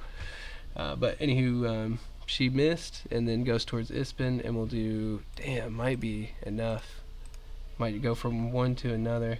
Yeah, unfortunately that is actually, she does his HP in total, so you hear him like, ah! As he doesn't die, but just the same as you guys, he kind of falls to the ground and they start to kind of bleed out. And Yikes. I know, it's dire. Go ahead, Nix. You are, you can get up, that'll take Oh, half I'm doing your it. I'm movement. doing it. I didn't get up when there were secured wounds. No, you just have to get yourself up. That'll take half your movement. So you still have your other half. Alright. I'm gonna fire that damn bolt again. Who are you going for? Oh, the old hag. Okay. You locked in this chromatic bolt battle. She's like, "Oh, there she is. Nice." And you're like, "There you are Oh, I'm indeed." coming for you. Oh, I'm coming for you. You take 2d8, motherfucker, and a d6. And then one of those d8s will be, let's see, a 1, it will be, hold on.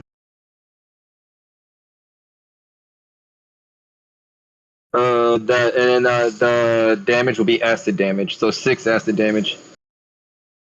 So I think you're doing chromatic orb. Chaos bolt. Oh shit. Okay, my bad. I was looking at the wrong thing.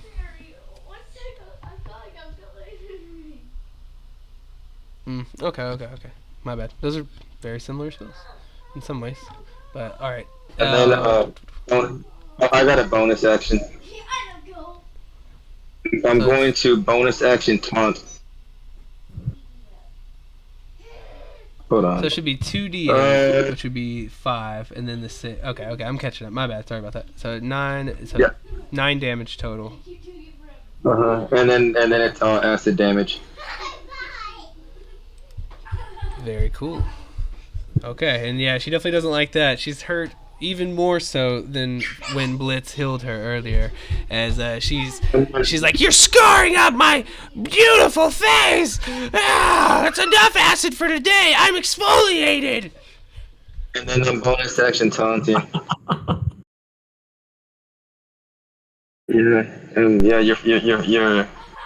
You say you're gonna taunt with your bonus action? Yes, sir. Would it be too much for me to say the lunar sorceress shows her the moon? Yeah. That's exactly what I do. That's exactly what I do. All right, I'll be here next Tuesday. All right, yeah. So for now, these guys will go again. We are hitting our time for the night soon, so we'll see if we can wrap this up and get everybody out of here on the time we said we would. But for now, of course, these dudes are locked in it, and I think this is kind of where our advantage would turn to, or disadvantage turns to advantage, and I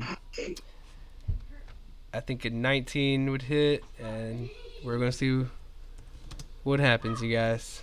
I just have to... Oh, actually... wait, I think that might still be enough.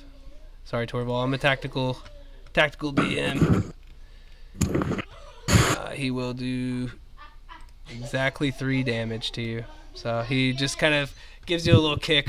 He sees you're definitely conscious and awake and like scrabbling to get up and stuff, and as you do, he just tries to kick you down, and your lights kind of go right back out. Dunk. Sorry, man. And then we'll go over here. I guess just kind of open up shot a little bit. And they'll just both do the short bow thing. Looks like Nyx is kind of standing front and center, so they'll both fire short bow at their closest target, and looks like they'll both... Actually, no, the 10 will hit. So 1 will hit. 4. Dang, it rolls high when it needs to, but yeah, 6 more piercing to their Nyx, bumping you down to Trace now. Feeling a little hurt, and then as a reaction, I can do shield. Oh, okay, nice. You gonna do that? Yep. All right, how you looking on spell slots now? That was my last spell. That was my last level 1 spell slot. Okay, so you will not take any damage there. Still feeling good. And then Ispinal over here will go, and I guess just in the spirit of things, although I'm sure there's plot armor that'll save him, of course. But you hear him like, he's gurgling blood over there. Not looking good for old Ispin Green Shields.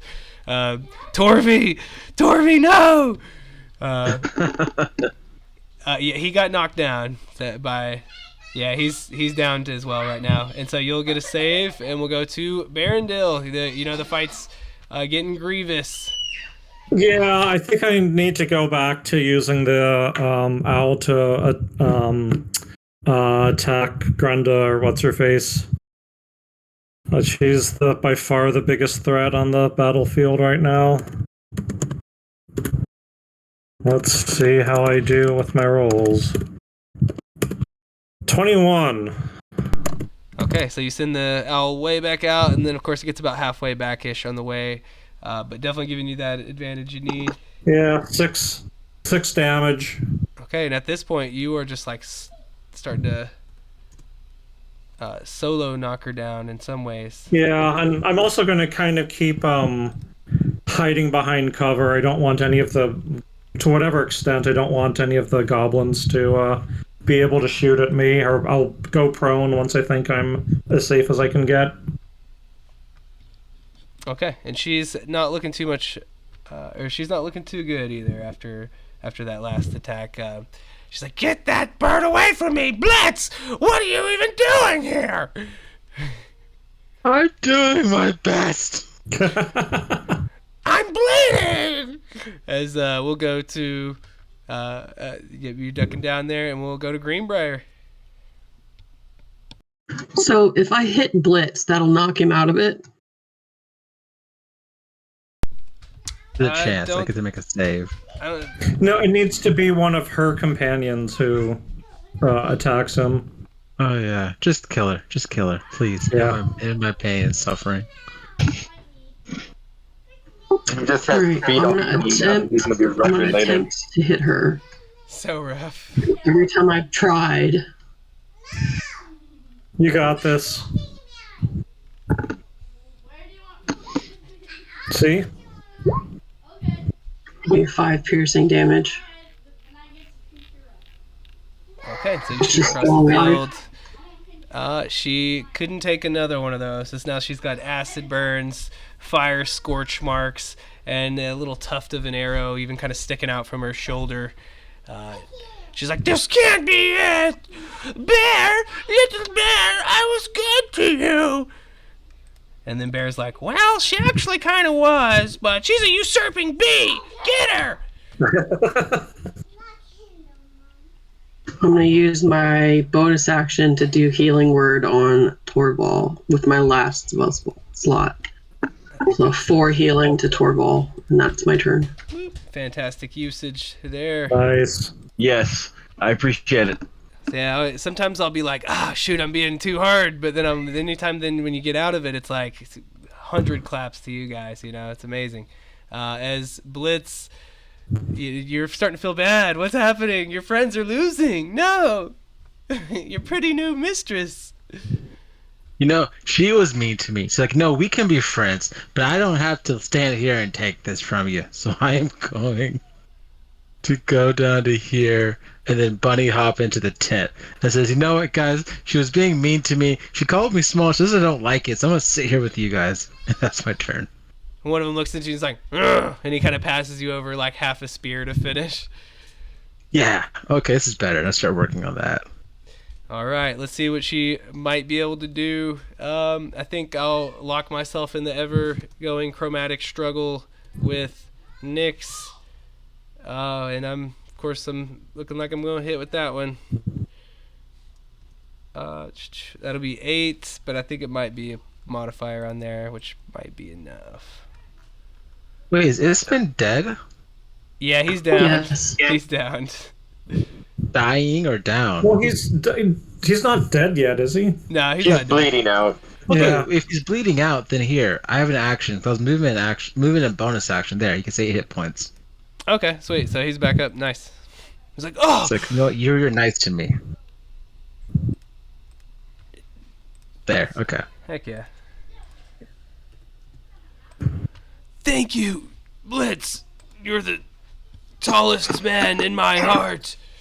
Thank Sorry, you. I keep bringing up size regardless. It really doesn't matter at all, actually, but you're awesome.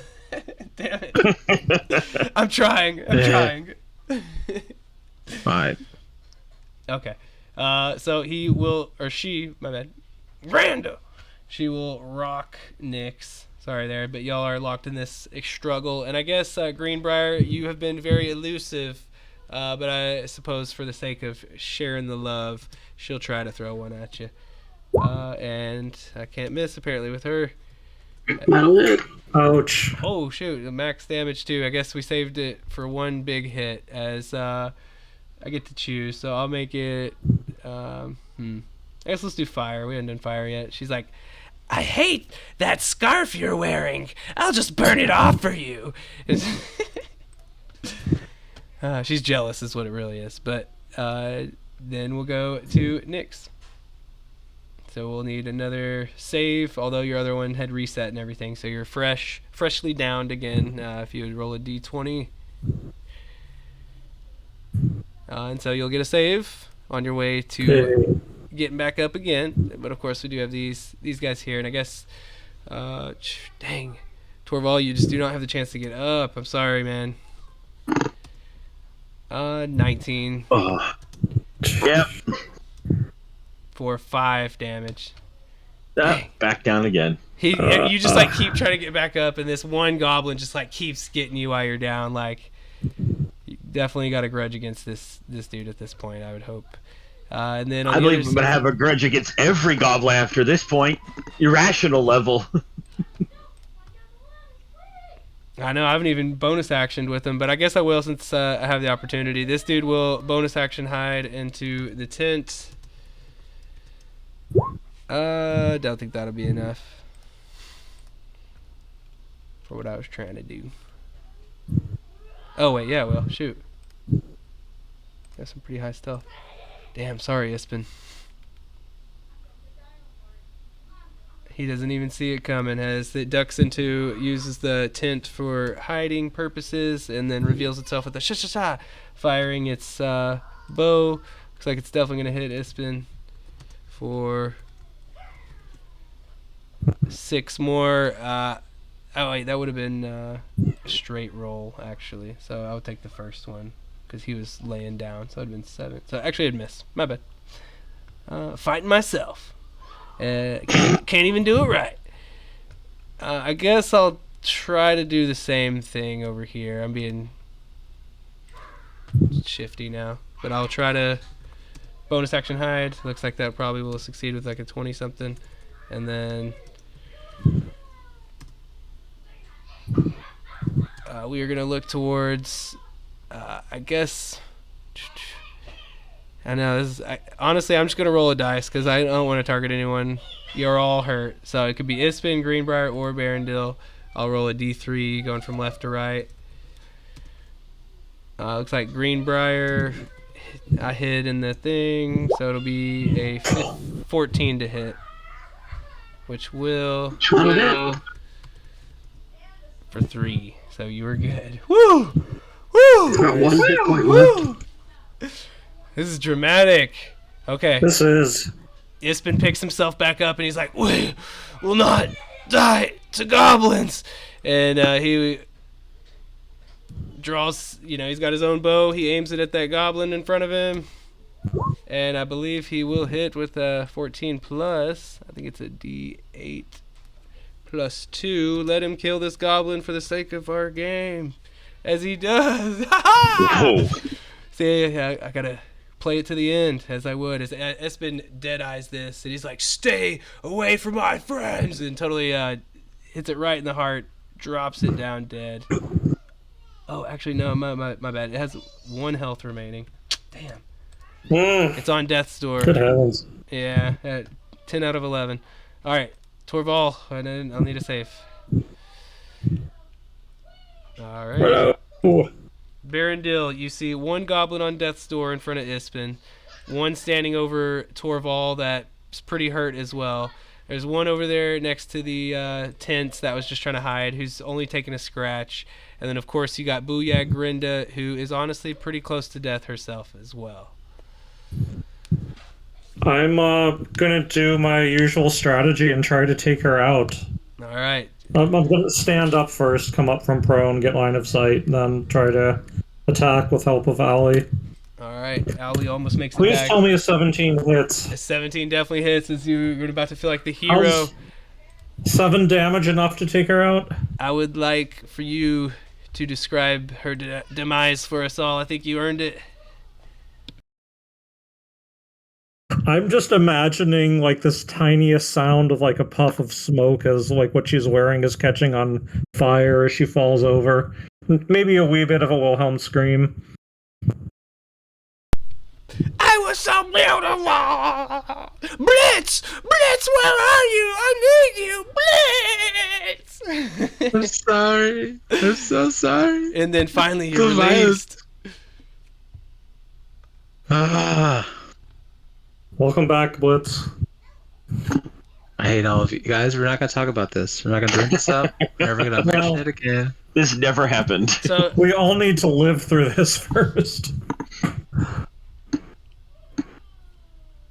Do the other goblins surrender?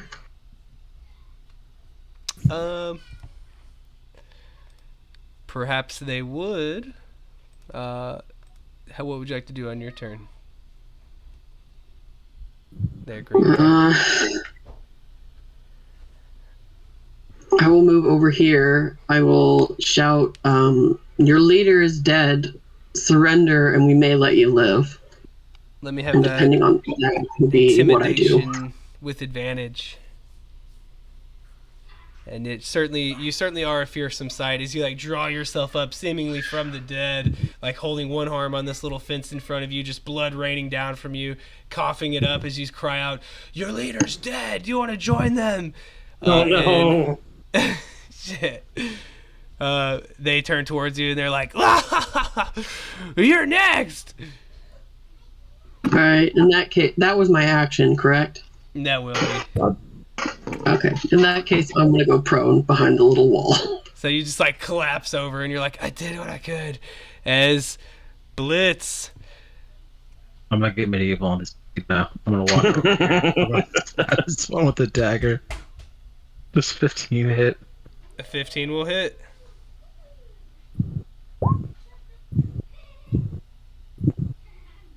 Oh, damn, though. It doesn't matter. I'm like, okay. No. See, she tried. She tried to let some of you guys live. No one's leaving here alive. Let's. So That's my turn. I think I might have like a nasty thing to. I'm trying to find an exact, because I was thinking about it, but I was gonna let things carry on, and we're past time, so I was like, fuck it. If you end up finishing it, it's fine too, anyways. But I'm pretty sure you would not be. The charm lasts 1 hour, I think, regardless. Even though she's charmed. It has to real quick. I said, buddy, she has offered peace, and I don't want to lose you. Butt into the dagger, non-lethal. Just go to sleep, buddy. Okay. Just live another day. So I don't want you to die. It would, honestly, you're right. It wouldn't affect anything you would do, anyways, because he's not the one that charmed you, regardless. Anyways, I think you could have attacked. He would want you to live. Just go to sleep, buddy. I think you could have attacked the other goblins all along too. Maybe still, you just couldn't attack her. But anyways, that's still major kudos to the role play there. But yeah, for sure, you come out like a sniper in the night. You're like, I'm back, and instantly, doom, you put him down. Buddy, just gotta go to sleep too, and I just walk over there. But that's my turn. All right, Booyag is gone. Nyx, I think that'll be another save. You had what, 1 success earlier, I believe. Yep. Another save. You're well on your way. As we'll have these 2 goblins, and you know what? I'll just. Hello, Dad. They both just start to, as Blitz comes out and just snipes this first one, they both just like throw down their weapons, and they're like, okay, no, she made us do it. We like the lashers. We always like the lashers. And he's like, yeah, lash me if you will, just don't kill me. I'll take 100 lashes. I'm so glad I didn't lose any more friends. All right, guys, they surrendered. Let them go. And of course, these goblins come out and they're like, hey, what's going on out here? Oh, never mind. We'll just nope out of here. All right, and we'll kind of speed through our exit just slightly, as we did go over time, and I try to respect the schedules that we set, and I did give myself an extra hour, and we still went over. So good game, though, is what that means, in my opinion. Okay. But you guys are able to convince Bear to return to Ser Huey, as you did. Near and Quolm, the goblins you met outside the camp, return as the Goblin Tribe's Lashers, the true leaders here. Booyag Grinda was indeed killed. She was kind of like the shaman lady of the tribe, you could say. And clearly she was getting a bit out of her, a bit too big for her britches, if you will.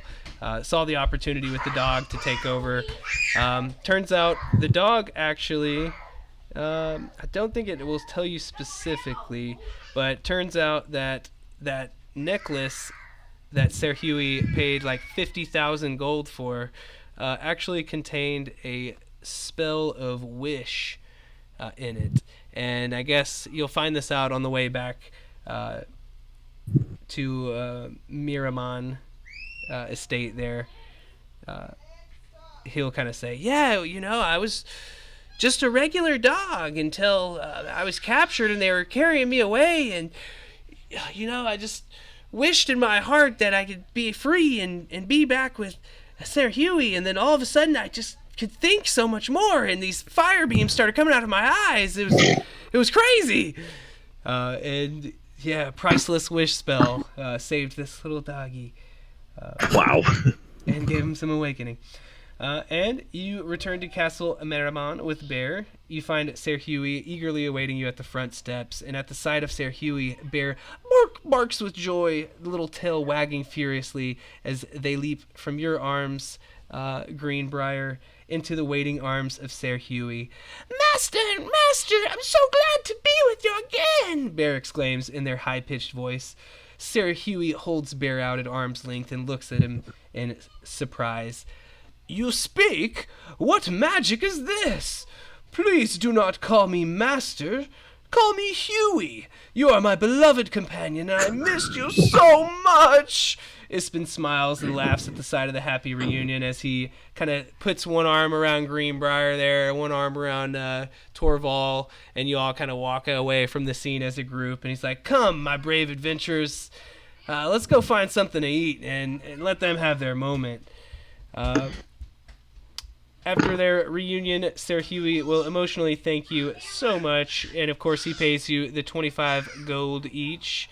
In addition to that, you're like, oh shoot, we forgot the javelin. And then all of a sudden you look back at Ispin, and he like slowly pulls it out from behind his back, and he's like, I got it for you guys, as he hands it over. It is indeed a javelin of lightning. Pretty cool magic item there. And just a refresher, of course, with Adventures League rules, everyone will get the Javelin of Lightning. Okay. That's right. Everyone gets a copy of the Javelin of Lightning. Last game, it was the Pearl of Power, just to remind everyone. So you should have had that from last game still, too, where everyone would have gotten that. And if I'm double-checking, I don't think we had any...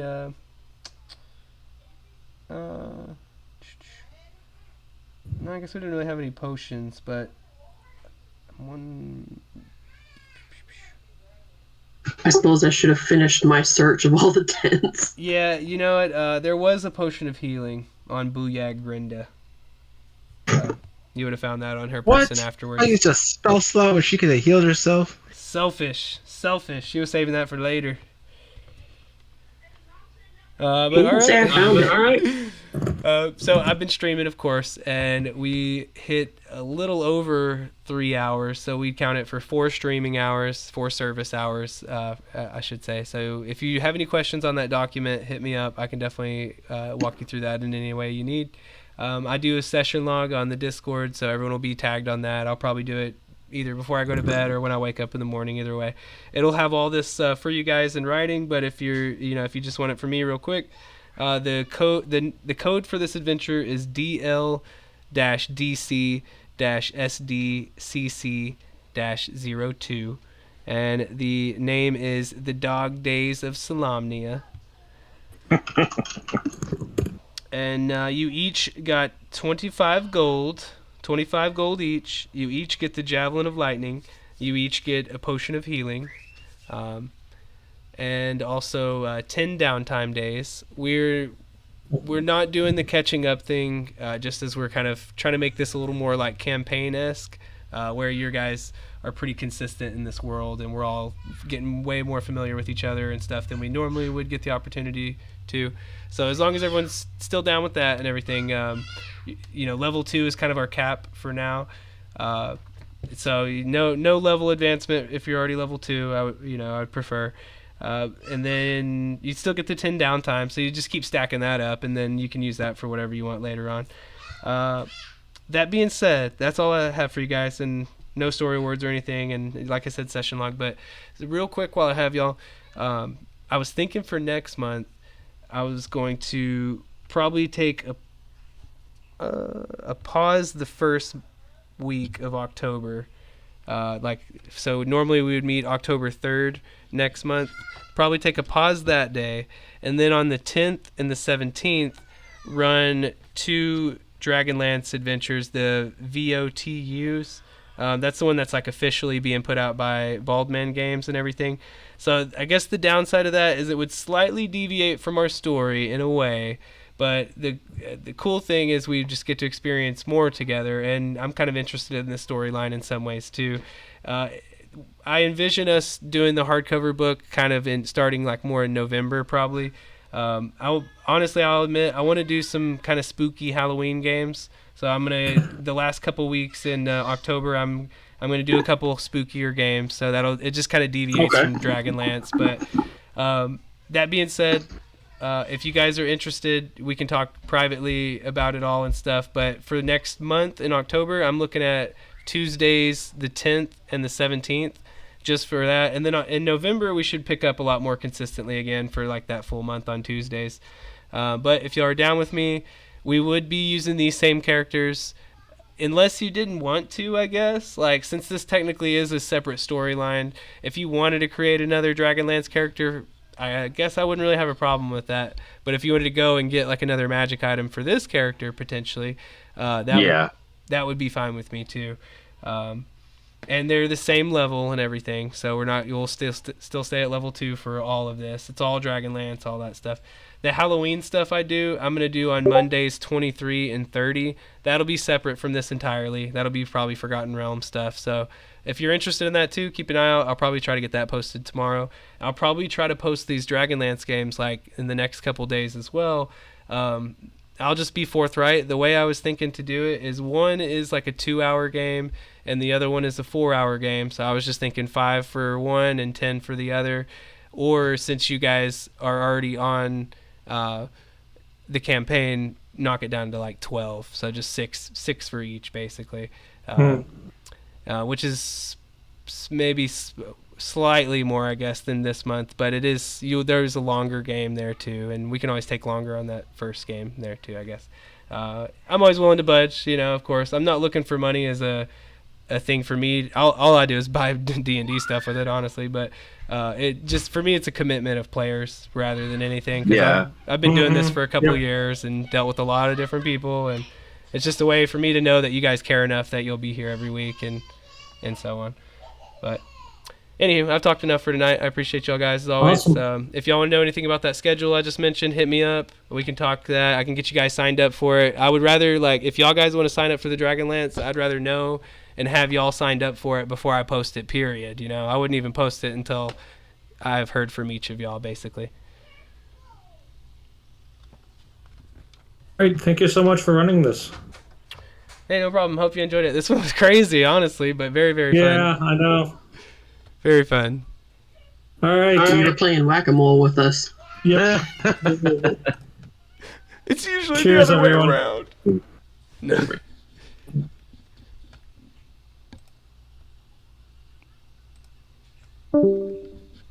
All right, y'all have a good one. Have a nice everybody. All right. Night, y'all. I'll talk to y'all soon.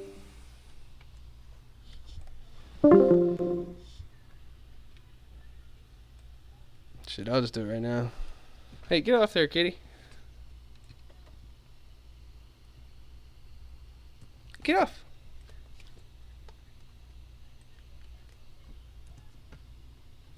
Quit.